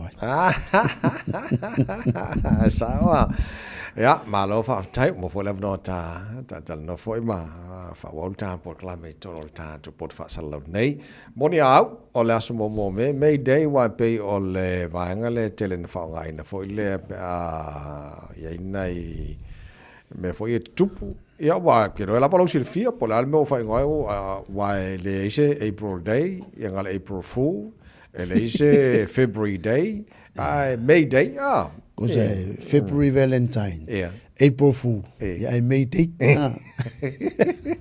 ia wa sa oi por ai mo ka o ia stress ko ia fo ngai va ai lunga sai va le May Day ia wa lang per ka ko ngunga o le va ngale Northern Hemisphere ia o le masinga e whakaua ringa lue, whakei, au ange ingo fungofo. Le sile mea ka vai. O le kele a kuskusinga. O kuskusinga le Northern Hemisphere. Wai, o le masinga ringa ni kakoliko ta vai. E ka o le masinga o Maria. O le Month of Mary. Pele signify funga le mai o le ola forward ke le siango mea nga. Le fo ila relevant in Northern Hemisphere. O le lako whakao ingo nga lue. O le spring. Ai o le autumn le kako. O kako le whaasolo nga maruru. Ia a whaasolo lako inga vela. Le ala ka o le history da le o le whamau mauinga. O le whamau mau vaenga le o Northern Hemisphere. Ai ka whangai whamau mau ngā kako ta vai. Pe ia le wingo le upo le history. O le his story. O le whangongo ale le ko inga le nkusi. Pe wala whangongo a yuang vidiamu i le nkusi. O ian ka ngu mai sa mo loku ramo sa. O ke e ka vai. Ke e. Anga le papu mwhau wean po se ele euru fale le. Me wangare ngomeni me ko kisi koe fo. Ai mai ka mea. Poko kere yuang vidiamu. Ui mai tahiti. Au mai ka mai. Awa anga leo mai ko inga ia. Ka serva e ka ko sa mo ya vidiamu pa KFC ka mane. Kai ole cannibalism. Ia ai pe o tu langa le iai. Ai o le mai tauina ia me. E ele tu su singa tato ni. Isa moa ia. Mo ko ma singa ka usanga. o Ianuali le fai mai o tu va mua. O Februari o toi o tu va. O maki o whaafu a perila o le masinga o le lo. A o mela, e fai mai o ngungu. O ko foi le o ingoa ia sa mo le ile parolo mua, ma ko e parolo. Ia kau mafa mu ko kau mafa. O ngungu fa pe o le masinga lo ai le pero fango o ngungu ko a wofi. E le upola ko ngungu.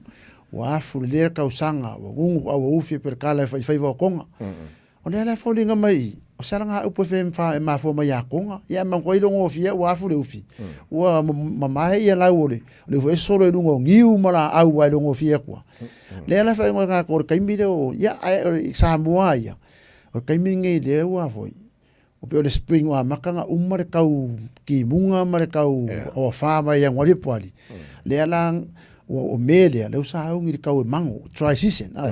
Ko fika vai me ngala inga si mai le malo sa mo mo kai ka ile le sisinga fu ya yungi sisinga fu ayo yu lai o yang wat ai ongole ma maul fa ko fala inga e fiko ai maki munga mai do ya yungi dry season ai sa fa ko fala ke po ai vastia fa ko fala inga ko sekele yu pi fo tia fa sa mo yang nga vai ai as kurs fulu e ko kasi yang wali o lo pala ngapu a me mai foria nga me ta vai so saya ala ingo asa mo ia fa ngoi masina ya wa au titilo tu nela fa sa mo no fa sa mo ingo e pe folo anga ile e mudi anga fa peltani January yang wat February ya March mati e ringi upsa mo ale nga ia ingo asa mo la tu sa fa ngoi masina sfundo tu sa ai mo wai fonga parolo mua ma ko parolo o yu lai ma kuso ka ko so hasi pinga ve ke me ako ngoi mo parolo nga ka mia wa po sui ma ya yo po quiere el pololo ile que le oyas ia pe vola ia novembro te sema o ko ka ma famua mo ko ka ma fa e ngom vole ko ia ku va mo ko ama vole on fa ko la ole ele e pe ko langa e se foi manga ia fu nga sa mo ia e ia la ko e la ko ngo pe o kaimi e foi ngo kaimi ka ko e o le va veao le vai mai o le fiku wao o ka wa fia fina foi ile kapuikea awanga o lo fa lo o le kaimi le ku sa o le la e ka o sodiak Kaminga ka ku le la ku ko ngwa ko so dia ka ese ngale ben ma ngayo ngo sa mo mai e pe foi lar kaiminge ka ka ngo ya meringe ya ka ko o mai masinga o ngungu ali nga me ngungu le la ngungu foi va ese la ngungu ese la vai ngungu la vai ngungu ya fe ngai sa dinga nga nga mo kwai ya fa kai le ko ka ko dia mai pa me ka ko o me o le masinga longa lima ka usanga ai ngi me loi me ile ka koliko le masinga o meri ile loka iki o fonkele marua asawa a pe ka ro me ya fonkele marua ya bangi ya celebrations da yegir ka vai wa mo ni mo atu ya ngoa ne o masina sa mo fo de ya ono le pe mo ya ka ko i ngoa ye fa palang ya a fatu ma nga fo yo e pe follow seasons ole o tau sanga ya le fa me ma fu anga ngoia o kaur ka usanga o ka mafar ka usanga le ale lo ai sa yu le o le parolo e o ka mafar o le ufi ya ole se tema ko tamo murifa e mo ko le fa kalo e ko enga o fa ingo presidengo o ka ko mo manga e vai e yai le mafu anga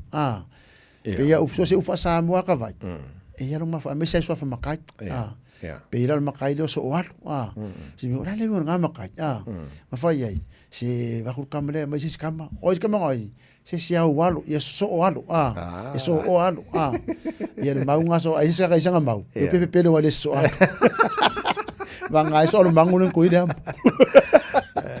e pe la me ko igala tu se malo vole so ol fau mal fau yo au ngai fau mal la o per kala fai mo fal samu o me fau e pe la po e pe ke sa wale fau ma ko la ka o le fau alla au na fai o le ulu ko le uru le fa nga I fa nga fa le samo ya soia ia o nga ko mo ka o e pen fa nga se fa una ko ia la pi ko mama ia ko ese mangai ia au ngai fau mala au ia so le fau mala fau sawa wa so no fo I mata noi I ngoa sa mo masina fo le o le si mela lo wo man tu nei o le tau nei ma tu fo I tatu tu a fo wo fa langi fo long fo I si so no tau sanga fa ka inga la nga fu ar mo so o I a ko masinga me ia I lo le ia ko inga mo no ko le mela wo le mela wo ile ia o le ngo fu ko nga va ana I fie le fa ngok ai fie lo pura le kai dai fe so le pura kai so me le pusi tu que le pusi e lo e makal pusi ai ka vai ko quero ir lo que ai non ai lo fe la pusi kaure kai makal pusi ngal makal pusi fa la pusi ai lo vai ai fa mai ia pelo masinga e o solo le masinga ka nga ku ingar kai e ku sa al masinga ia kai minga nga o pe kai kai mi o nga malau ia ku sa le oso ma ngokol masinga o le loko ngā kai le pese o ngale tide is high when the moon is on ala si me le ai te le faita wa na ia tatu tu a fo ila so mo savili o le an matangi ia wa angila tu o loa ia angi mai le lai e mo ko ai mala malamba le ko inga malo mo ko ai fo ila mo pengi mif pongi le se na mu kai kasi e le ngu ra le ka ua e hanga ko aro me so le po foi a ku e ngai me e le ok e pe ka ko le singo le vea e le vea e va sa seli ku ko lo I o le ya o me foi ngai pongi me fa langi fa sa mo pat ali o ka ko nge ko ke o le langa nge le fa pe e ka o le ka o foi le ok e rua ko nganga o le nganga le nganga pa ia e mo nganga le ngang kau passe le fai mai o kala ko le ok o le manguia al meri mo ka fe o kiso sa wa ya le ma lo fa tai ta wa tene nei va nga fo I pona fa manatu fo nei ta sa ka wa ka sia e ngi ka le nga sa mo ko man ngi kai se fa wa ka ko ingo fa ngoi ma singo la ka sa wo le ko I do o ma nga ye ka wo ngoi ya ka bi fora mele ko mai ka ko fo I ku le ile amakanga nga ko la mai ai fa ka wo ngo me ia ta vai o le look after for lo se o manga fa ka wo ma acknowledge ia ka ma fo ka ko mo mai de sami ia mai de vau ia pe fora fuaka e is fuaka o me sorry o fuaka ki si masiro sa e ile mo fuaka fa vai da udu kama funga de vai o mesa e ele si se no fuaka udu quero kai minge ka vai kalunga uma fa e me ma fa ke ya sa mo 90s o kaule saule udu fuaka o ko fu fa so ko la a fora ile me sorry fe ku so va fa nga sa o le mo mengo le fa ko muanga le rofo le ko ya ka ko le mo mala ai mo muri mai manguia pe na kalu sa wale fa wipe out le kalu ngi we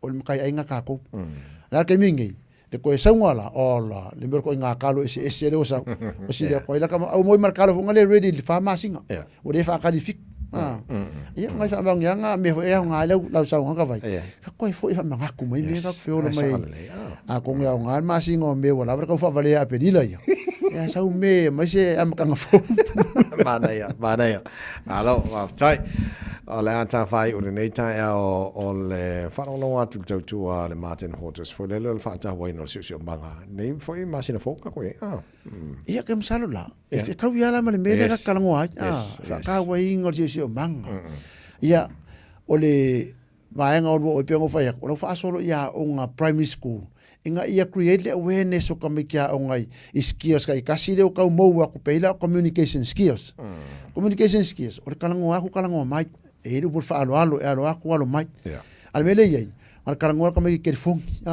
kalango ke fong is a very anti social le mele le social media o le kalango ka ngaka o kalango ko ala mo fer ke fong le fong ala fa sa so fe au o avis ke fong is fer sa o kangelu ia kai mo kangelu ma me ka vai e ma ko I kaka kangelu ke fong isa conversa wa fo ilang le fa longo fe wala fa ngai le ala in media ifa ka wa inga skills ngai communication o fo ilang media environmental factors ia fa ka le ala kon fa ia staff yo youth workers ale Martin House ia introduce kami kila hiking ngal whaka wai ngal kaimingi o meo stream meo vai kafe fo ia e ungi rivers kekeli a stream langa lai fo ia living things na ia le ka o ecosystem farango lango le sime o le vai farango lango i kunga manga ia le vai o le kunga farango le vai o le kanga kaola farango lango vai mo le so angi no so i fua ia ma pe sisi o manga ka ko whaka winga se o manga o la au o mangu o mangulele o me uma e whenanga lango mai mura ka ngaka e whai mai e whewhere ka ngaka le i mangu e sini ako whewhere mangu ka ngaka a va aida ni mea ola e kausi whare lei ia e aloha fo eki oi i pe o ngai mea o le extra step le wo o imaginos whaka ua inga o le sisi o manga ia male awareness o ngai kameki la iki mengi e kupua e lunga ala ua ia i le wha avai lea o al mei kako le upu whangaro le moku marakai le moku marakai o e alfa Samoa ia wa o kau loko fo le kasi nganga kamaki ki fa ngore sanga nganga o le to fo le afro lo ia o se pronunciation ia sa o lo kala sko inga fo ile ma ko ro ma ko ka koriko sedi e ka mo moro ngu ka ro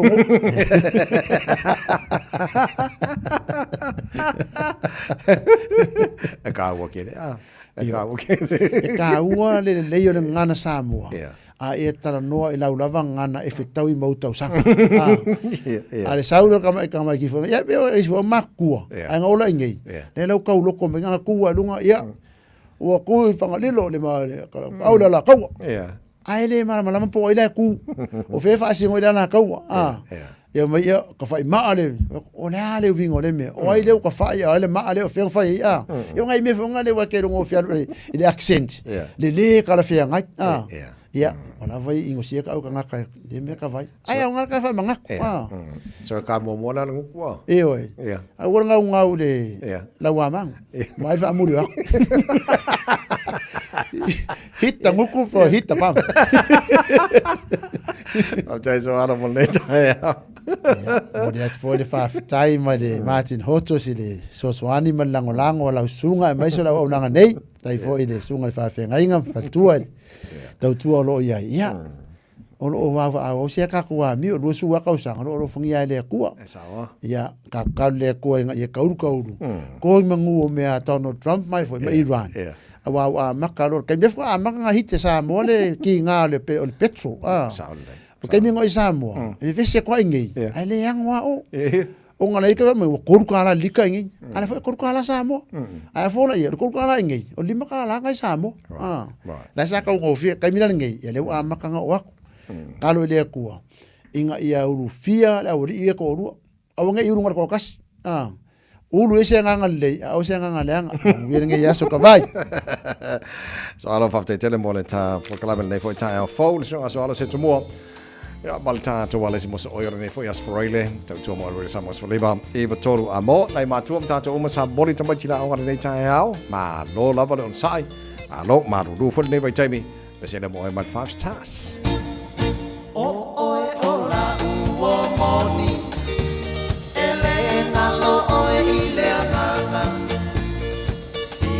Patasi bea pa oe ile ne yolanga e mana tua ai going I o fallinga ata la mata pia a mio tausa avia ola tabakutana ua o le loina lava le mapua anga ua lai o le nei mala se mea a pai ngata o lau nei pia pia ai ui ina liua pe o le vai o sina Vale mai a funga o so manatu Pe te alofa moni ia te au E fai mo fie o na pa a buku Pe a fai ua e musu Vale mai a funga o so manatu Pe te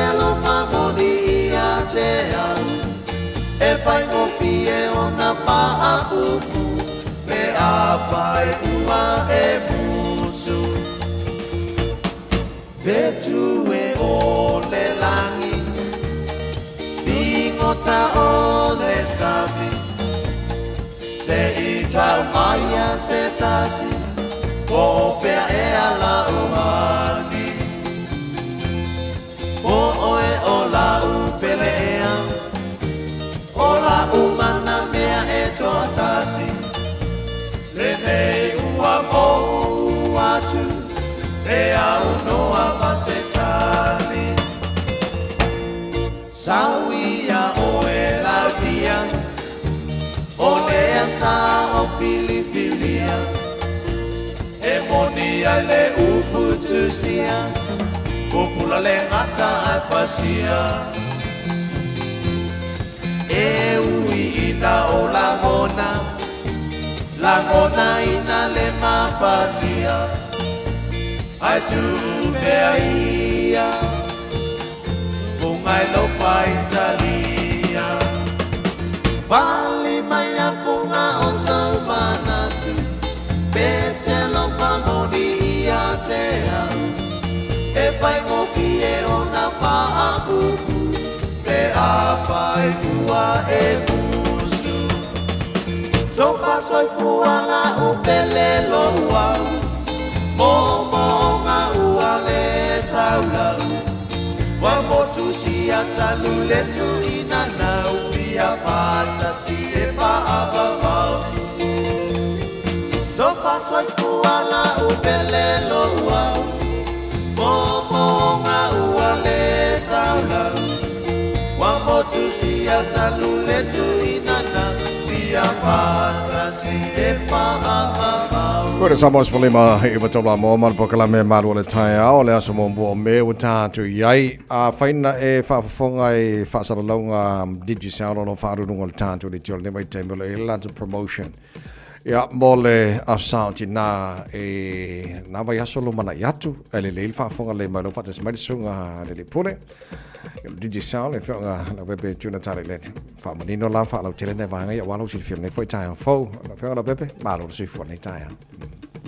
Ai o manui e lau sunga leo au tawai a talo pasi koi pa angale a to pokara mele nei tai au ia leo tu sa o atu tatu fasal lunga tono le le New World i papatoi ia ona o fitau foi le wala au mai ia tawai ia o le fo ia tau pa ia tu nei whaatau ia o le nei aso nanga leo sa suru mane le la o lo no winga tau na wawe wha tino uma whaatau ia a e nei wha ngā solonga luenga ona o laua mane ia mai le aso Lo ya le lei ala watu la noa o le no fatu mo ta pokalame ia wa le fo fanga so promotions o le Mother's Day la to Io a le io se tala il tato papito io le ala mai netta e o release mel tawol pensinia Samoa ya fa si to te lo lato o lo fa di fo le te ile mo lungo tu langa wo ye ya ala wo to tu ye ona fa to te ni o ma to o le va na ma to te saure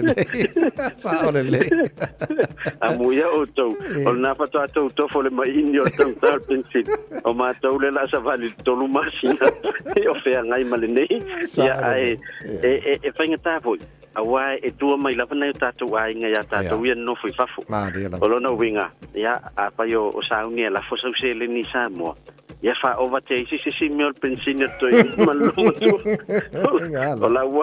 ola tong tal pensini ya me so le tatu fa pitol Mother's Day ya ala fo lo se le ni fa ngai le mai cash le te sel ya e mo lo wa no et donol tatu se fulu tatu fa longa tai lima se la ola se inole o le Mother's Day ia ele ngata fulena ala fo sa tapa e te taona luas futala New Zealand pe luas futala Australia la tapa pe la mo fo no va no tono tatu se ila valea ia se fulu tatu fa longa a tai lima se la ia mo le Mother's Day ia ne te ofsili po afe fa ngata tatu entries fa ngata ila so tofi ai asparele loa ile vai so a south fa tatu se ia mtam fa o mato tatu fa longa ao le o le asusa ya a fete le ta pena so me alo fa manu mano le asfarelda ya lo no winga mo wala le so so ani mo oi eto e a fata wise me alo fatina mai ta to cash prices o lo tapenaina e le tātou company mantua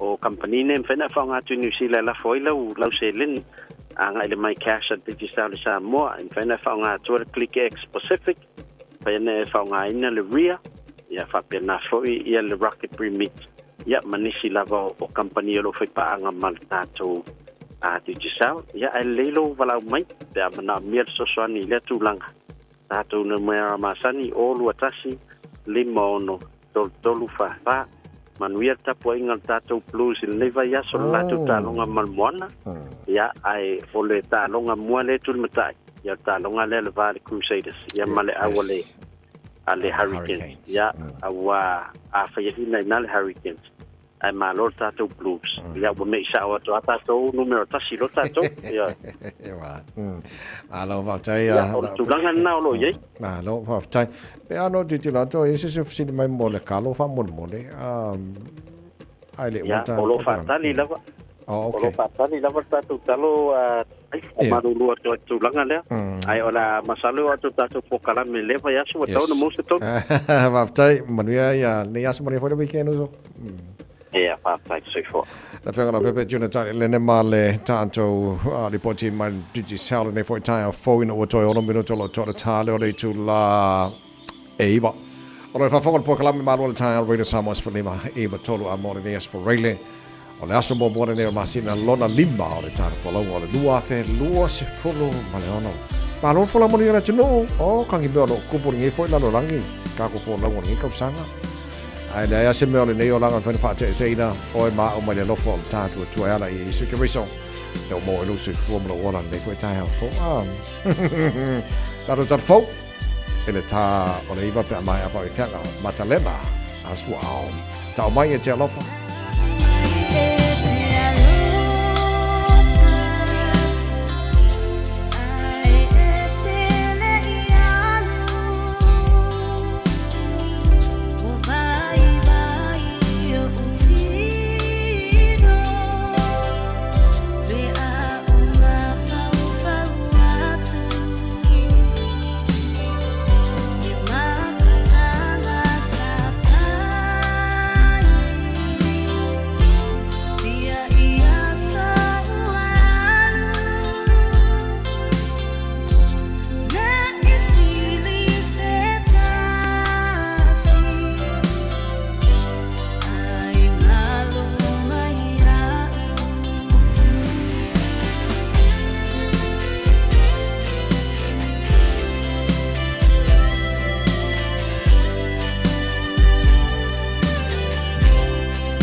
le si'u fofonga le nei o Samoa, le Radio Samoa.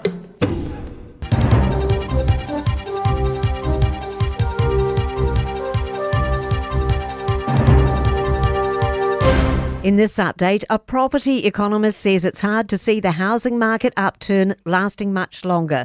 Cotality's latest home value index shows property values across New Zealand edged up by just 0.1% in April, a third monthly rise in a row. Cotality chief economist Kelvin Davidson suspects it's going to be a fairly flat year across the market. Mortgage rates going up, the economy looking soft, economic confidence pretty weak as well. You'd have to imagine you might see a little bit of sales growth, but perhaps not as much as what we were thinking. One of the men stabbed in an anti-Semitic attack in London says his survival is a miracle. 34-year-old Shulmay Rand says God has given him back his life. I was walking in the street regular, comfortably. I was on the phone and this fellow came towards me, running towards me, and he just stabbed me in my chest. He didn't say anything or nothing. Supply issues have forced Pharmac to temporarily ration a medicine used to treat menopause symptoms. From today, only 1 month of progesterone capsules will be dispensed at a time instead of 3 months' worth. Pharmac says supply is tight due to increased global demand, long manufacturing lead times and a recent freight issue. Danica McLean reports. Adrian Martin's also warning there could be a short period where the 75 microgram strength of the Estradot brand of Estradiol patches are unavailable. She says they continue to be affected by global supply issues, with the factory unable to keep up with global demand. King Charles and Queen Camilla have spent the final day of their US state visit in a small town. After a brief farewell to President Donald Trump, the royal pair made their way to a block party in Front Royal, Virginia. CNN royal correspondent Max Foster says the locals turned out. There were massive queues to get in here. It was extraordinary, going round the block. The King obviously got involved, very involved in the food, making all those connections between America and the United Kingdom. And that's news. In sport, Munster Rugby have confirmed Roger Randall will not join the province as attack coach under former Chiefs mentor Clayton McMillan. All parties have expressed their disappointment via statements. Randall's proposed move has led to scrutiny, including a number of resignations within the organisation. In 1997, he was accused of raping a woman in Durban, but the complainant dropped the charges. Randall has maintained what he describes as his complete and unwavering innocence and says he was, quote, saddened that unfounded allegations have resurfaced during this process and overshadowed what was a wonderful opportunity to contribute. And Wellington have beaten Taranaki 111-89 in basketball's NBL. That's sport.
Aluvia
te si la fia mea uma.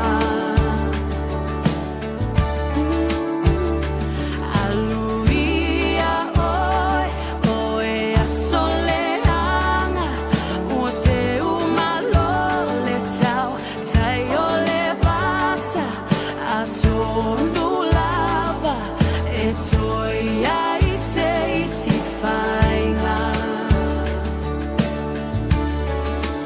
Tele awala le fili, wana lepe tia, lo ualo fafa awaoni, malelato tau mawhai, e tinga le tele, tala atanga, ale mawhai, talulo ualofa, nau le atua na te si la fia mea uma. Aluia oi, oe a soleanga, o se uma love tau, tai o le vasa, a tonu lava, e toi ai se si fainga. La la, la la, la la.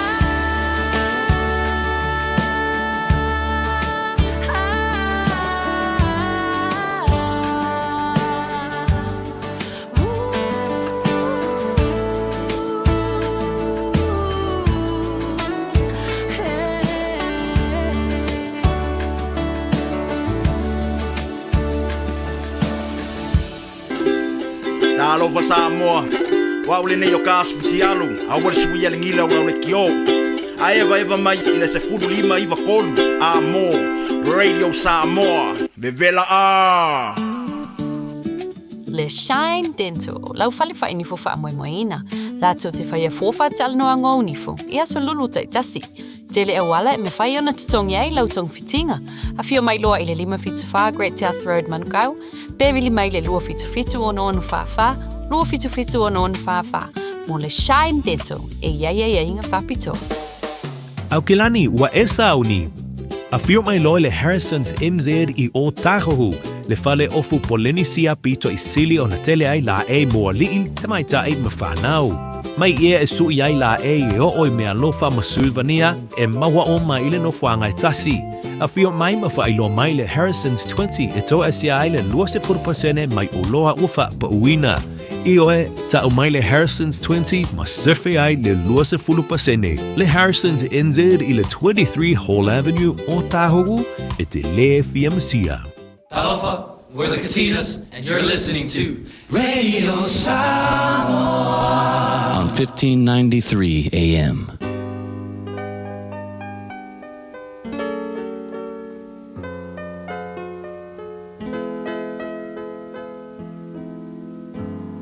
Faitauina le upo le poto no le tautua matavela linga Fusi and Sons Funeral Services I Mangele ma Samoa. I taimi o mawhatianga ma whaanoanoanga ona o le maliu.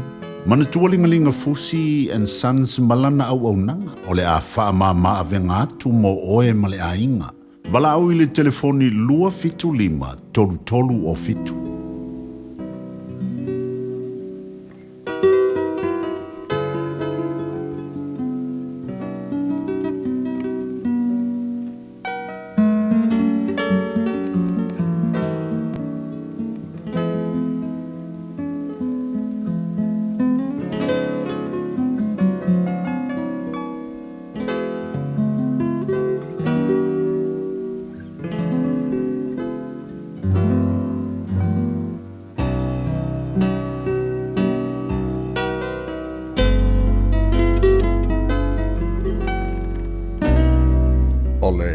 ao ngā o whata oto ia alo ese I e whai meleanga o le autu leo le upo le poto re nei tai au.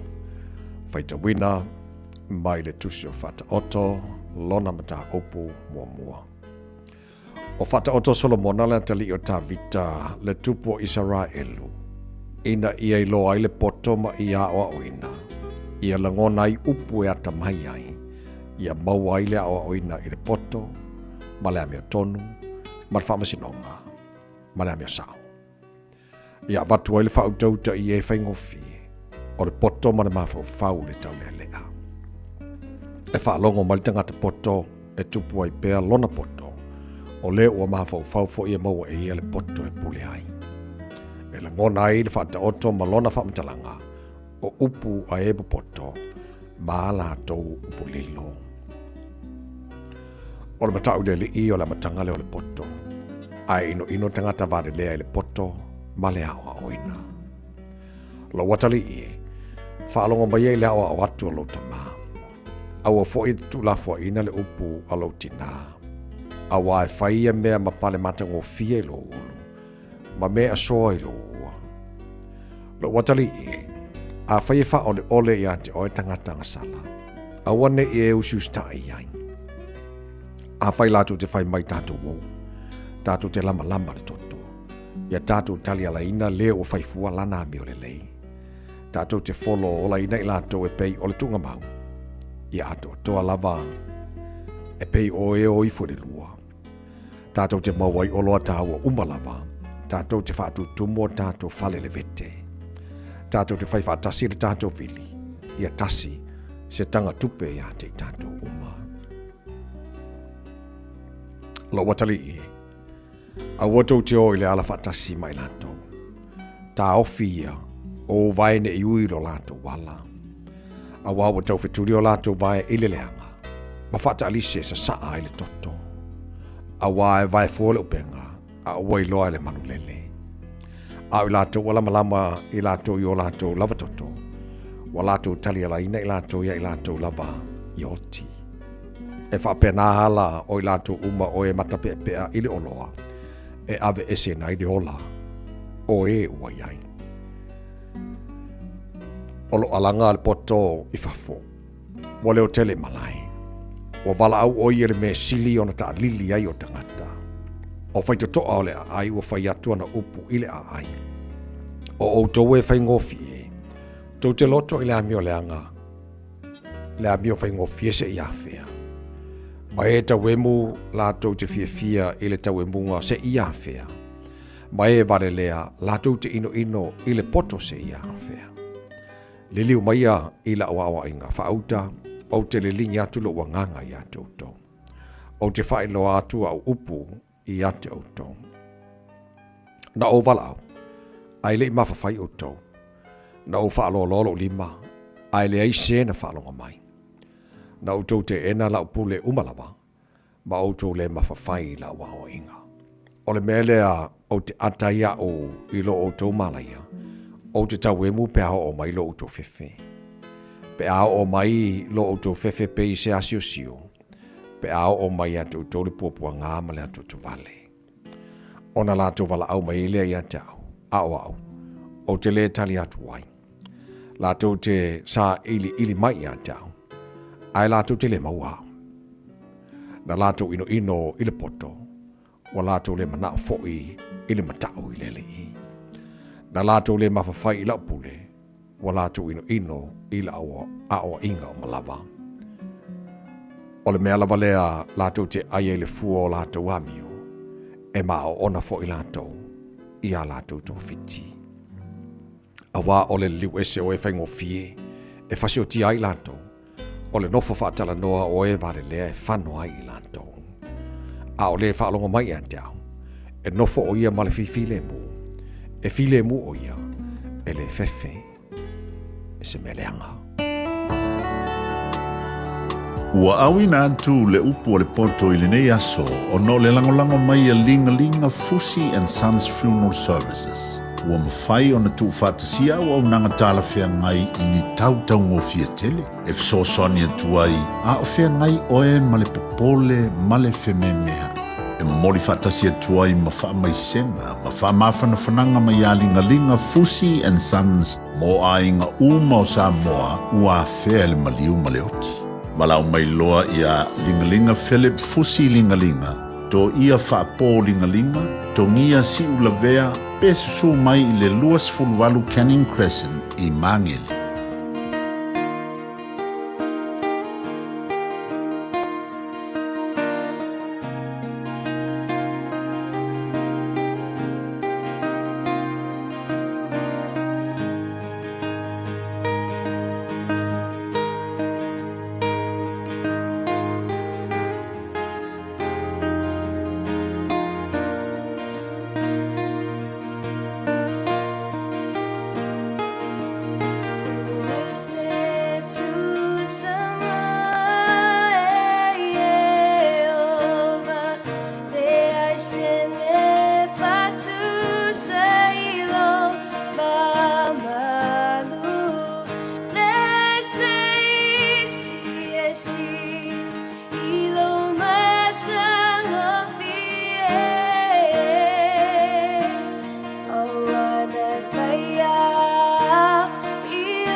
Said to summer, yeah, oh.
Amo Radio Samoa.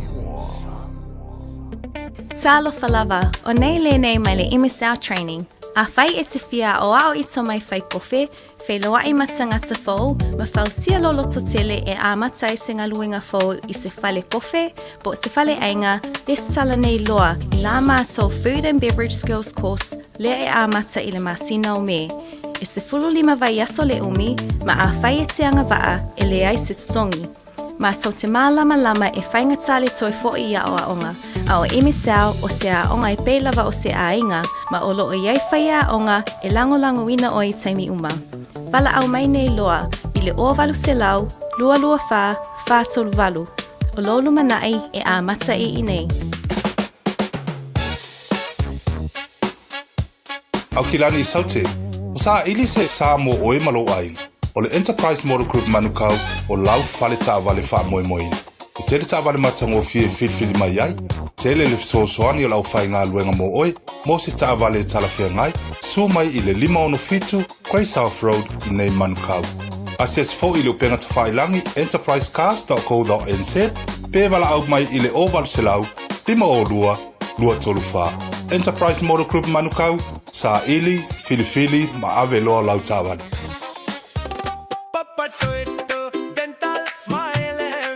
O ti ngana unifo. Whawape nei loi le Papa Toe Toe Dental. Ma whaongalau Community Services Card. E se iai lo nifo i le nao le fase fulu tā la. E whaia foi nifo auroi wha ai ila ai lau Smile. Susu mai pe wala au mai i le Papa Toe Toe Dental i le 2 tolu o le Tuatusi 5 Great South Road Papa Toe Toe. Papa Toe Toe Dental Smile.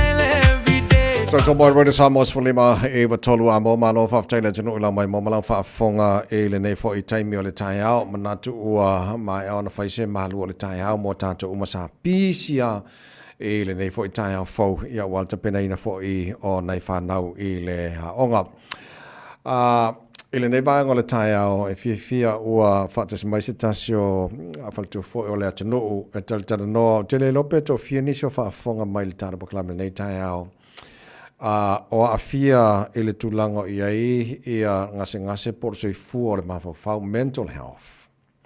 Te lei o vaenga tupu tono New Zealand, te lo fo e tere susuenga lo fo i tono New Zealand. I le tūlanga i ai le a fia ngā to te lo tātou, a o a fo ini vaenga me whaina fsosoani, i ai lātou o lo a fia e le soi fu po le ngase o le mawhau, al faltua a Ioana Mulpola, o lo fai ansu suenga winga mental health. Fa mo la mo fo ima tau fa pula lai titi tala lai titi sona nga mo tato uma sa mo ya man fa lo Joana fa te tele la mo te mi nei tai au ya ma lo la vale soi fo maria ya ma soi fo manuia tawai fa talo fa tu fo i le mamalu fa fonga anga le tato tunu o ma mai le ta fa tala no anga i le nei tai au ma lo soi fo manuia ma lo fa te tele fa te fo mo le fa no mai o le taimi e le nei fo tai au fo o le wa o te talal ta por kala me tau fa i loina o le vaenga ta o le tala no yai was te lo tasi lo vaenga o lo anga e eu suenga e le nei fo by taimi tata no what is your research about o le ale ta o ma le nga wanga yai ia la research po suenga fo le nei by taimi ia whaftai lava tawai mo le avanoa. Ia o le suenga lea, o le amata nei, le sumomo nei o me, le amatai. O le whaonga ina le o le ngangana sa moe wha amala malama ina i le soifu o le mawhawhau. Tawai o upolo whamatala i le mental health i le taimi nei to tono au nanga. Ia e malosia mai o i le atu Europa. Ia walana o le nei concept na mua fa mawina i tonu atu no ia I fafo ia le wa fatwa fa solo mai le ine I le tatou vaenga o langi ese la le fa winga ina e le atu Europa o le World Health Organization o le mental health ia ma le fa winga ina e tatou tangata Samoa o le si vaenga fa mo le tawai o le fa malama mental health soifua o le mafaufau, o le soifua le o le mafaufau, mental illness, o le ngase o le mafaufau, wa o le tele a o le va o le mele, o lo ia nei a ta o le mental health o fa mai o le mental o le vaenga lai mental, but o le sa o ngaia e se le soifua o le mafaufau, e se le ngase o le mafaufau, o le soifua o le mafaufau wa e maua o tatou umai e le tatou mental health. Everyone e longa mental health wala man tuata vai o le ia uma ia le ia ao ia o tangata e fai e fai unga me fa pe ia mental health, everyone has mental health ia e se ilali ia le ngase o le mafafau ia ola o research la o se ava noa taua e fa amala mai le mental health i le tatou lava ngana wa leva ona o nga lua i tonu o le auaunanga. E mo ia o le iei mātou Pasifika i tonu o le auaunanga. Ia ai malosi a le model of care e mai ia tunu o mamau. Ia o te iloa e whai asi whainga tāfo. Inga le po se barrier ina i o tatu tangata e au tōwa atu. Ia i le whaamala malamaina la lea o le ngase o le mafaufau. Ia ma le soifu o le mafaufau i o tatu tangata. Ia e peilan whaatita inga pe o le depression, po o le anxiety. Ia o le alenga ngana e whaamatala ia nei ngase i le tangata e le se Samoa. O ao na aunga, o ao na mafuanga. O la o research la o se taumawhainga ina ia whaamatala lava e tātou ia i le tātou ngangana. Ia o tātou mawhatianga, ia maona mafuanga. Ina ia whaamala malama ina ai, ina ia awana ia se barrier lea pe a hauto o wa atu ia na i o tātou tangata i le soifua maloloina. Ia male mea pisilian tā o le nei research. Ia o le research mo tātou tangata Samoa. Malo whaptai o ana o whanongolongo atu mana e te rewangale na sau noi wa a mala malama lo na whamatala ina pe a ile soifua o le mafofau. O la whaingo fie fo na maua ia awala e fesosoani. Ia mafofua ia le whawhitauni ina ia whare le ia tiri le soifua o le mafofau. E lau le whanongolongo atu fwine o le fesili o le ale ai sia te tau ai tangata Samoa na tāua le wai atu o lātou fo le mafofau i le tūlango e usu suenga e winga le mental health. Taia mo le whawhestili e peifo na o tāua o le a le soifua malolo ina lo mafofau. E le tonu ni tonu e te whaia. I tonu a ia e whai mo oe ia mo le ainga. Ia ma tangata uma lo wha moe atu ia te oe. Man tōwha ita vai, there is no health without mental health. A le ia tātou uma tangata soifua. A le sao loto le mawhau o tangata. Ia e le to tonu fo ini tonu na te whaia. E le ngatala ia manui ai ia e manui ai lātou o lo o whalangolango tia te ia. E peifo na malia lau sau noanga i le tatalanga o le tapo kalame. I wha maunga i le nei atu nu. O te loa laua maua o mai tatono o le internet, kuko me whapena. O le tele o wha maunga le nei atu nu o i le soifo maloloina. O le maualunga o numera o tangata Māori ma le Pasifika. O lo o mawhatia ia unga o le ngase o le mawhawhau. O li poti e le ngata o le ngase o le mawhawhau. O isi fo ia to o tunga o le tino o lo whianga iai. I o lo whamawina fo i tutono research. O le tasi o mafuanga ia lai o na iei nei to o tunga. O na o le ngangana. E iei ale barrier lea e whaamatala i ngase ona e le o tangata uma o ni Samoa o le auto o wahatu i le tatu atu nu. I o le sina awala tāwai i nai o tatu tangata. O le si me pitu silinta watawai. O le nei awanoa wa au mai ani usila e langona ai o tātou leo. Tātou o tangata Samoa wa atu ua i tangata Pasifika. Toi titi a 8 point something i tangata Pasifika i tutono i le total population o tātou i nei New Zealand. I a sila la i le population o tātou wa i a Pasifika. toi titia ova male afa o tātou o tangata Samoa. Afa beala o le saufa maunga o lo o tele o nai o tangata o lo mafatia I mafatianga nei o soifua malolo ina male soifua le mafaufau. O I male ngasi o le mafaufau. O lona winga, e tu maualunga I a tātou o tātou le to tele I to tono le nei atunu. O se avanoa le au maua tawai wa au mai e New Zealand. Ia e awala mai le ila o research. E fai ei so tātou leo. Ina ia mawhai ei o na tātou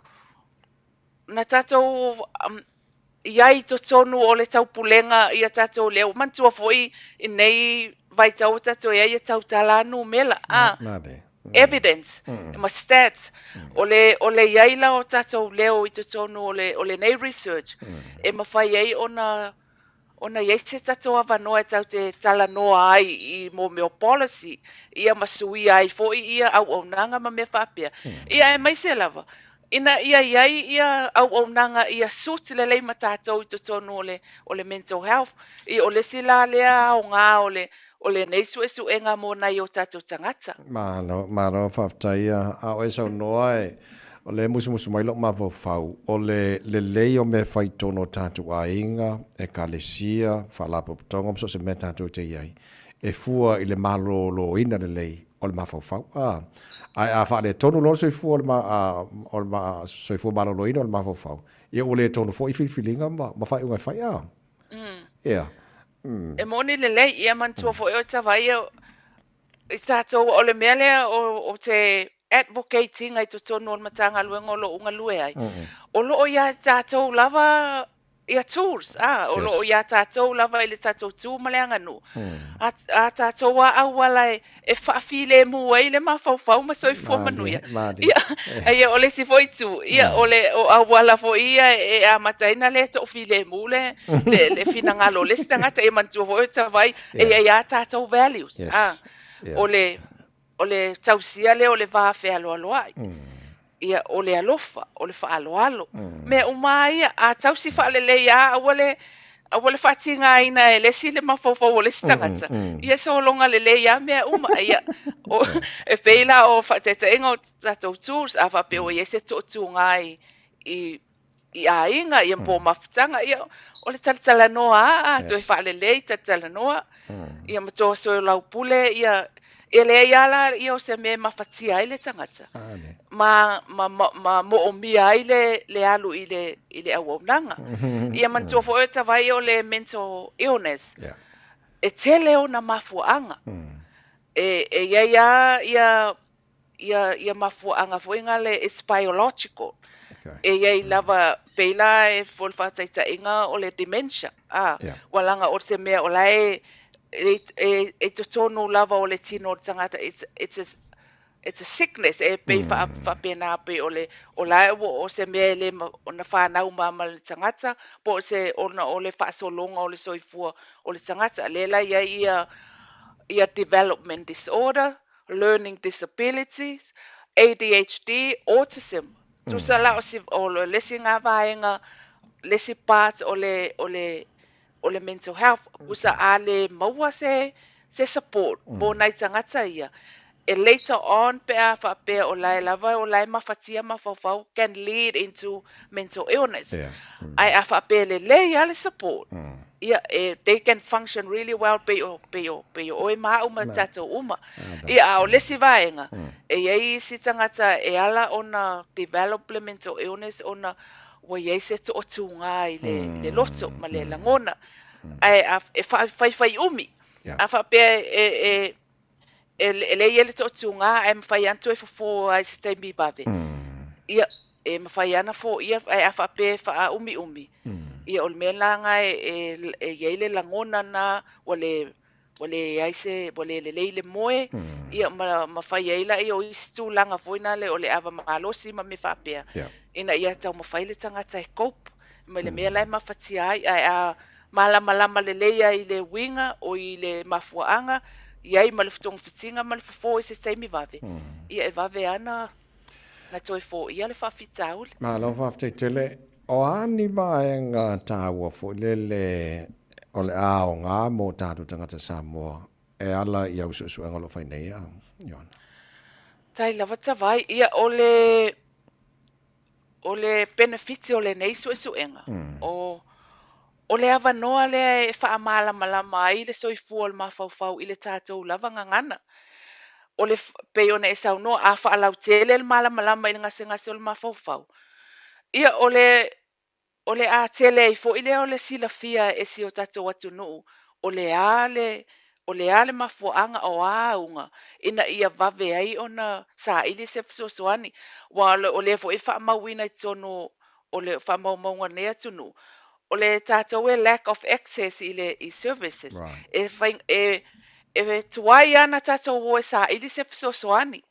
Ai a vave ana silafia le fofo ma silafia ia unga. Ia e vave i foi ona va ai le fo mai i se taimi o loo mana o mia. Ia o le si fo i benefiti o loa o lea o te mana o ia ausia i le nei research. O le ina ia whao ngā le tātou ngangana.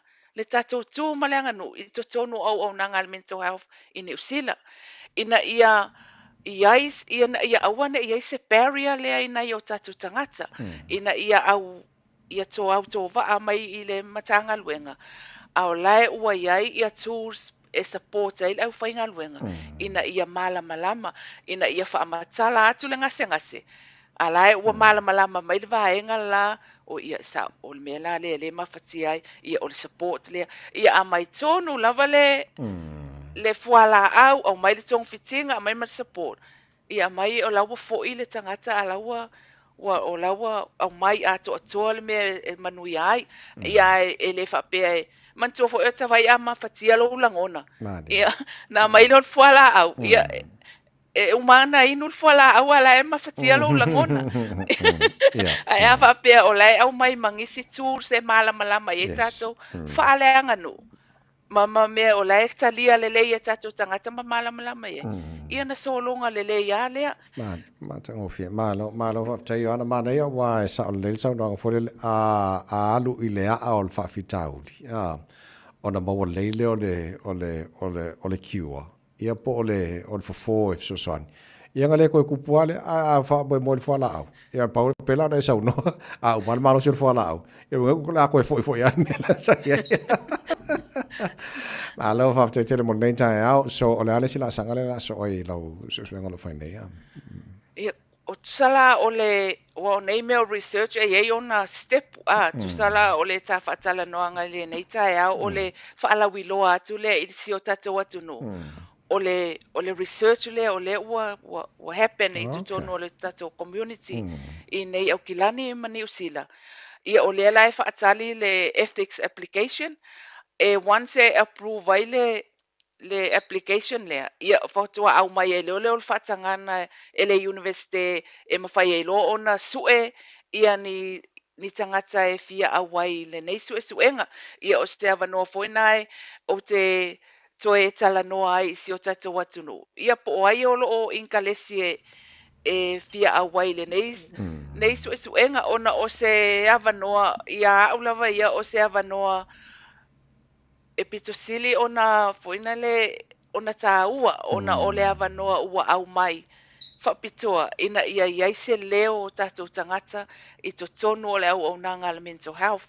O le mea na e le o te mimita i lava hauia ona o lea ua awala mai le nei suenga se tautua mo si o tātou atu nuu i nei vaenga o o ngalue ai.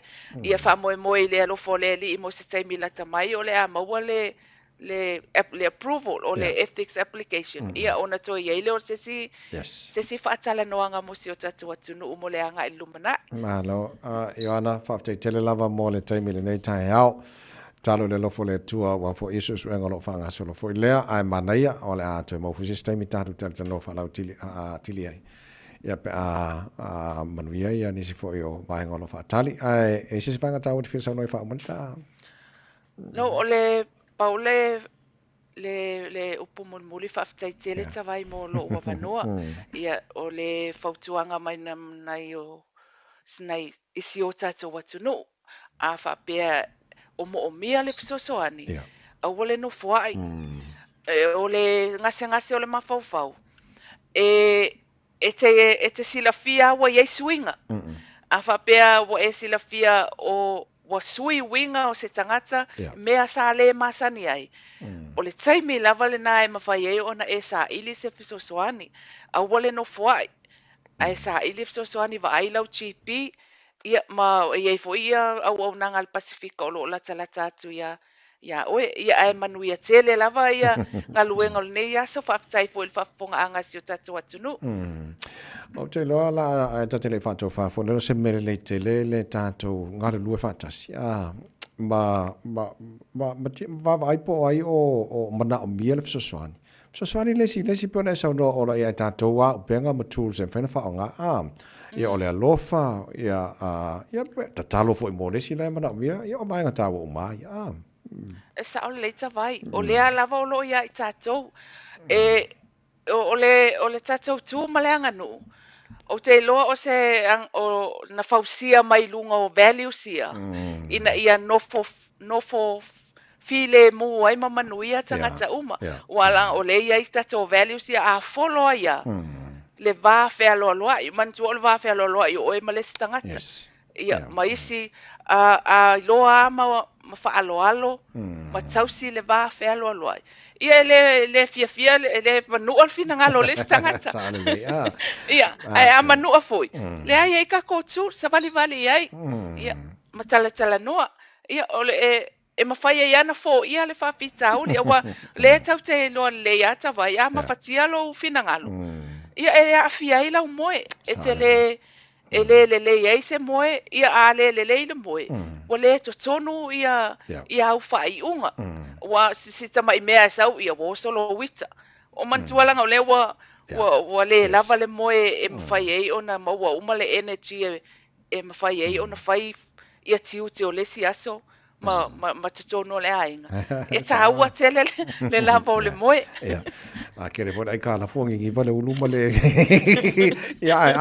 ask for help o se mele le o le fasili ma sa ili se sosoani o se mele le tele na e ana mo pola fa tele la mo tana no ngal nei ta hao ma ni nei aso mo ni fo fa o wes ia manuia fo le nei aso tavai ka tele mo lo avanoa ta to e feilo ai pe so pase fo se foi a falto e ana mo pola ma le tana no nga ta o tele le tu langa mo ta tou tātou o ia ima support lesi o le mawhanga tāua tele lea ina ia wane i maua tātou i fianga o le mawhawhau a ia soifua le leile mawhawhau o le mele nai mana mia tātou whawhianga mai Leone High School nei tai hao ina o dress foot far se fō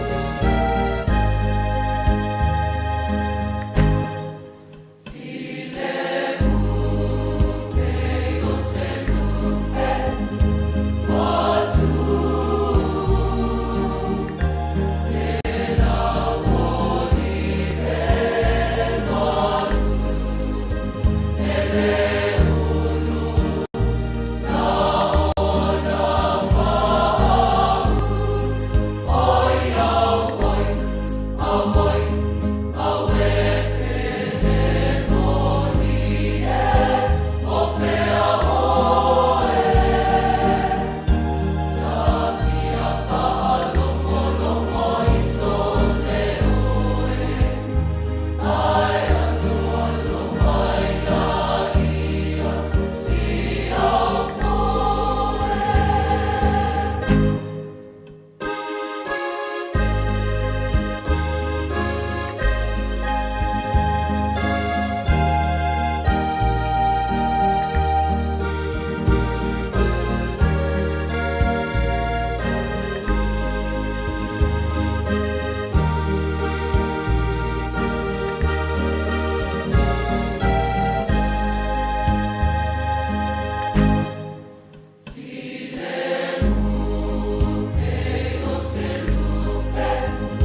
Talo falava o Lapi Mariner, mau belo li tio, i le Radio Samoa tasi 5 amo. Fasilanga o le maliu. O le aka ko ia I panga ki o le kakianga. Ka ko fo I lau fiso mo ngalau. I pa ia masao Samoa. Mai saua se ia pa ia le luoloko li. O wao Samoa o le maoka wa kulu I kao. Ua soo nga kaiao. Ai au le ase e ia I whalaka keke. Awa paolo mangafa nga sau sema I malu wailing e iainga. Ma tou te whaasira sira atuai. Ma le whalo alo tele. Le maliu fine mu waia si o matu ta maa. I au nia fonga lii vai se mafua sive lio.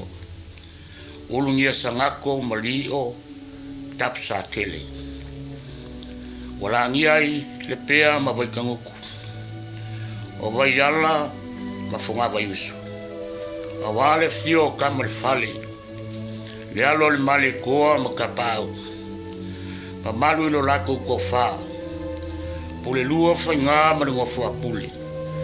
Whapea fo le sao fo inga maupu ia ke oe whaleaka. Ma kou ke whasile sila kwai le awa ma le whaalo alo. Le ao mai o ia ma le whale maliu I le aso lufuru iwa o aperia. Ma mamole atuai I lona maota. 30121 Wrensville Road, Mount Albert. Malona Family Service I le aso mua me. I le itu lai ono tolu sifuru I le afiafi. O le afa ia lava I le malu. I le Good Shepherd Parish. Malona toi sauninga I le aso na I le aso lua o me. Sultasi I le tai ao. O le afa ia le I le malu o le Good Shepherd Parish. Ma matpo atuai o ia lona ori sanga tu mau. I Manukau Memorial Cemetery. Sainia le nei whalinga. Sua toma. Tanga loa rosita. Fai e te vise. Urungia whale toi. Le tina whanoa noa I a manutangi. Male whanau. Mole atu whamaisenga mai pulenga mana whangaruenga Radio Samoa. Mole ainga whamavau ni nei whawai taimi o fitia. Le apong sa whanoa noanga. Wana o le malanga le whatua o ia al maliu maleoti. E whapena fo I ainga umana mole atu no. Whengai whaano noanga nei mai taimi pese lea. Moe. Pesolo mai maunga luluina mea uma te tele le ngongolo le sami o te le fefe o tahuntai o elo atua le pule I le ea le sami le fanua pesolo mai maunga luluina mea uma te tele le ngongolo le sami o te le fefe o tautai o elo atua le pule I le ea le sami le fanua o te malosi ngalu e pea tatalo fina upea ua maulo ulo toia o elo atua o lo umana o te mawhai ai mea uma pele funga mai le vine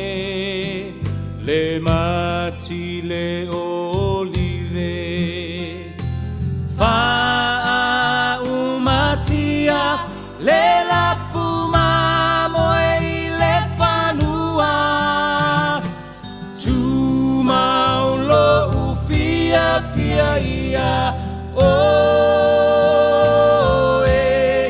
ele mawhai o na sui a lo una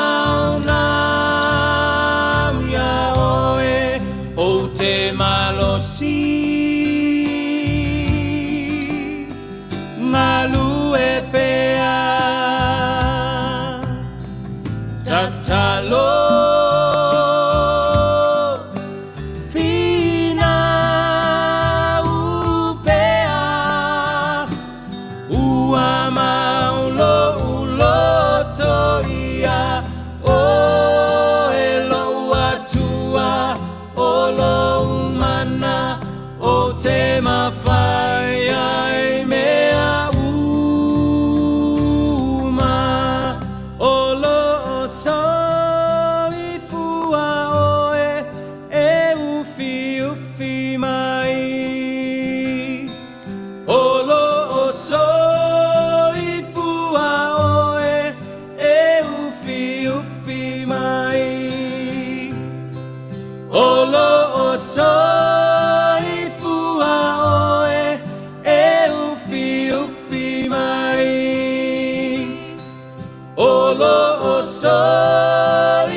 te malosi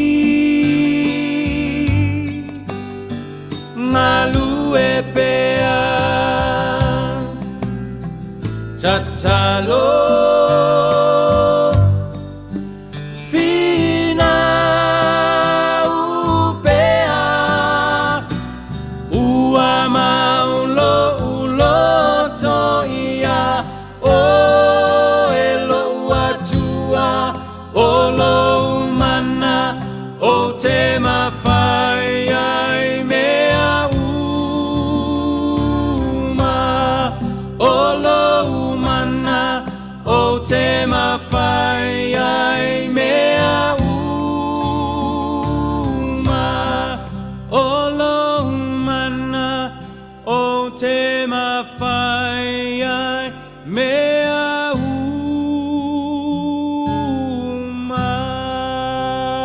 te malosi pe ole pese mana pese le Peace Chapel in o to tolu minu tolo to talo le tula ese fulu sa mola jeng pele mai lo ao o baturo lima o ta u fa to fal ta malon ta ona na mon des freile man ne fu pa yaso se fam talanga ma se upu pa papa la fa fo man ne ta ao man ne va sa to ma lu ve fa le fin ngalo mon ye tele la ne aso mo weekend stay safe stay warm God bless to us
talafatu mai ate rol ni tai tala mo lo fafunga mai tai maria of sitting here to my type party me mo morning Sila Helen Clark per finga malo so fatasi o ye ne o tu de finga palo tele so fito no vemo tu mo pe fa tu pro io no ia le maftanga de va patifa panga o le ngona Clark en muri mai le e fa linga sa li pati e fa pe sa fa matuina le tai le party in New Zealand first of all vasa mane Winston Peters ye email your file le mana o ba mi tu sinave maulo mo to Christopher Luxon ile malo e matuai failo manino ile langalongo ino le tawa sa te ia Amerika fasanga ya Iran ia somun muliane talo na amteina one email yo failo ai sa teleno ia Luxon ile le teleno ato Peters malana ofisa ya te o se parmia a lumana teleno anga mole vivesi le pola sululu o suiso upu mo Peters ai fa matala ina le manatu falia Luxon ilon tulanga o se le fa autota toi fa sanga tau tulanga tau ya New Zealand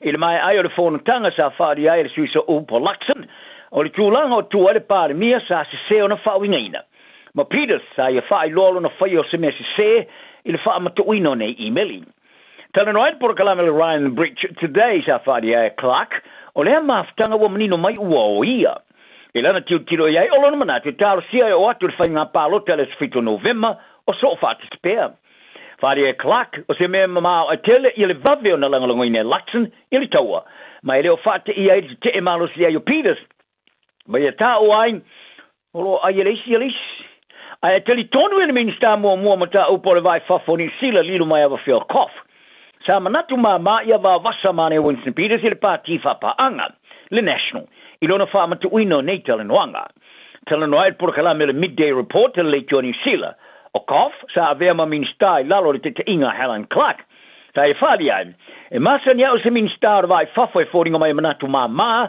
li loa ise par mia o le afa te aina ise vave e yain o falia le min star Paul Goldsmith sa fa te ina o ye loina le masin tulwai o ia o le avea ma min star fo mo tanga Pasifika o le fai pole umele national sa tu ulima ia ile to finga ile to na inga kabinete sa fa ya Aprila mai ia Dr. Shane Retty lesa for ina lo ni taya mai finga pa fa por kiki i vai ngola na mata fa yo o la va ia ile minsta ile matanga ruenga mo tanga Pasifika ma fautuina minsta ya fiang e ia tanga Pasifika ono fa tinonga fa ali Goldsmith wo foina lan tau tu tel no tu sa ai matanga Pasifika o tau avea ile minsta matanga ruenga tanga Pasifika ele teimi o tu lai mai ai ile se furu lupa sene o tangata ma o tumotu ele ni nga ruenga ai lata ile tesi vai limo to mai Pasifika o fa sengaina e feola mativa o teimi foi le lima afesa tere tuai tangata Pasifika ya fia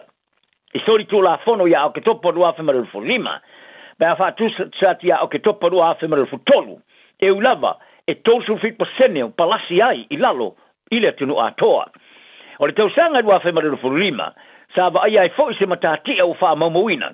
O se numero tanga Pasifika e lokaina mo nga yo inga sa fofua e fa manu oli ai nisi. Ai ele o tilo ia e Goldsmith ve se tulanga taula ia tanga Pasifika pe o mai lo ia inga fa tino fa ai unga faia. Ai o lana va inga o ia. O tanga Pasifika e wane ina fa manu ina pe lava o istanga tanu. Mai le lautelo le tulanga tau fa leia.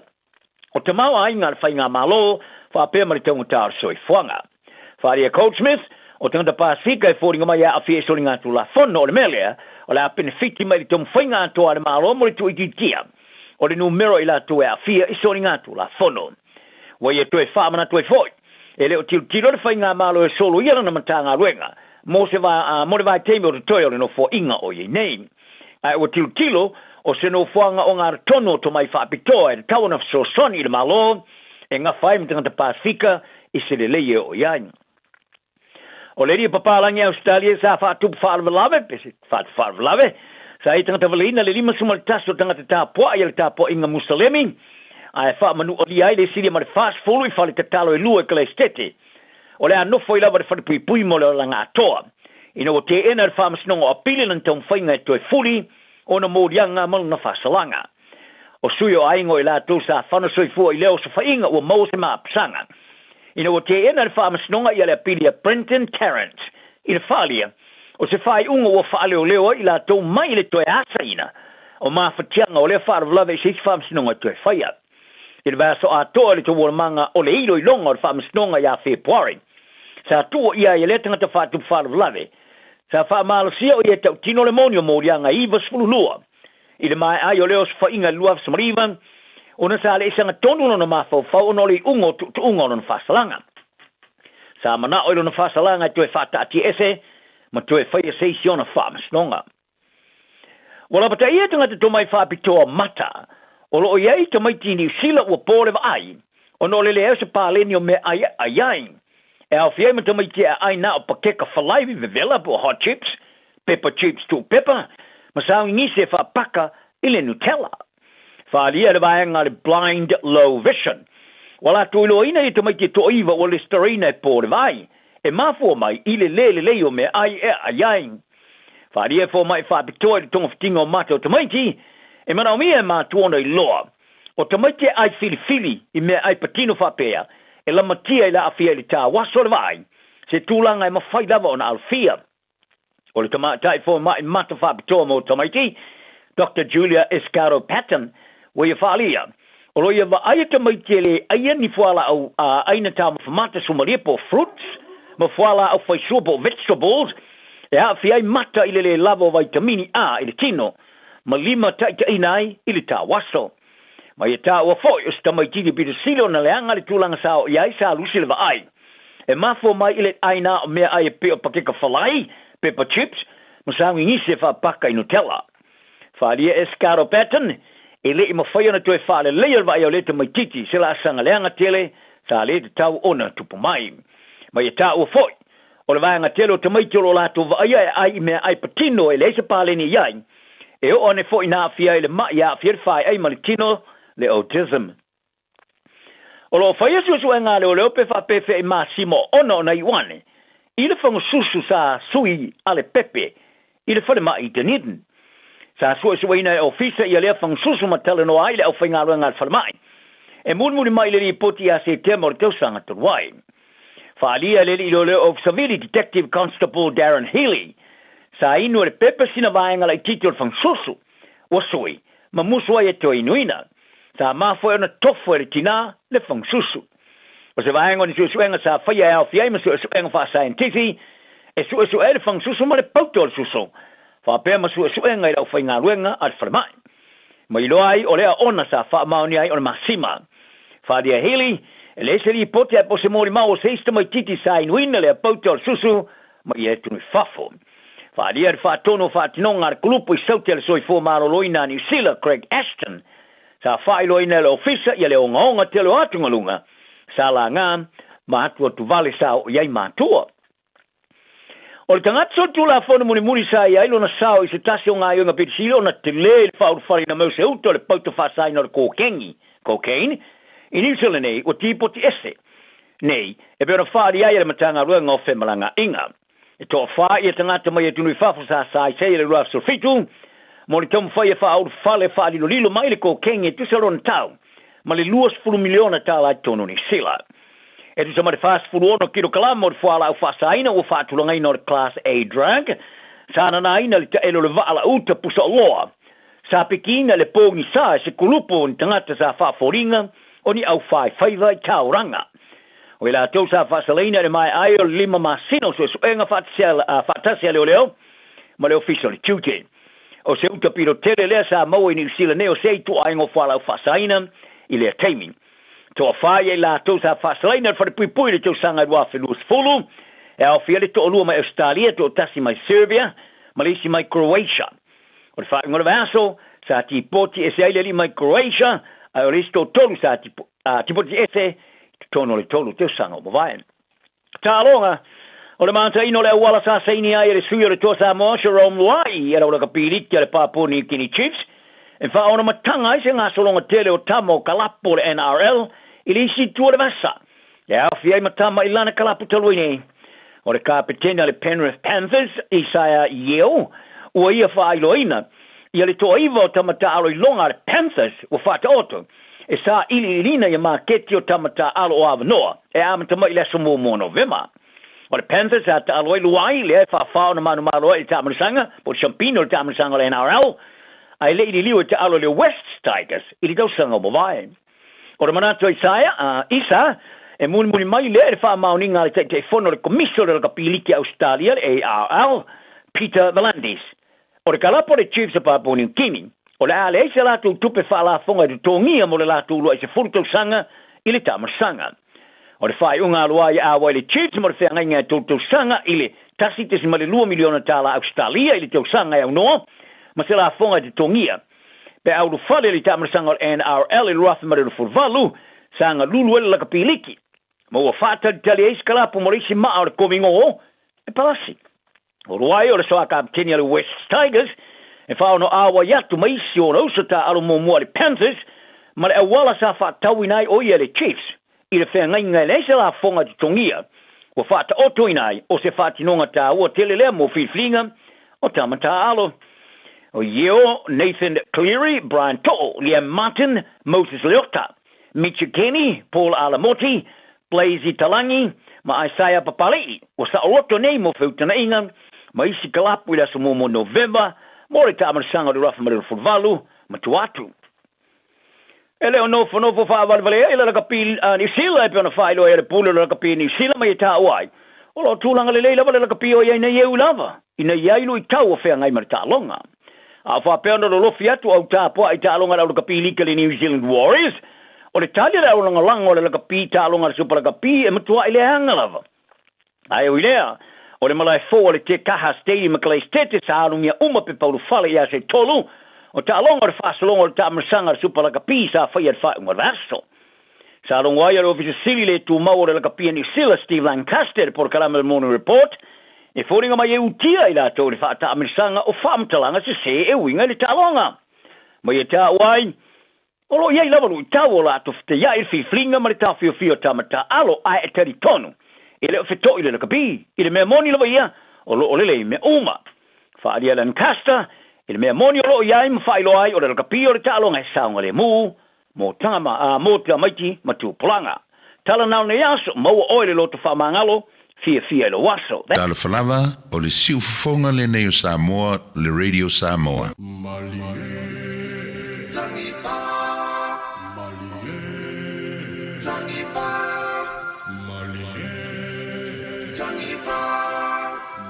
DJ.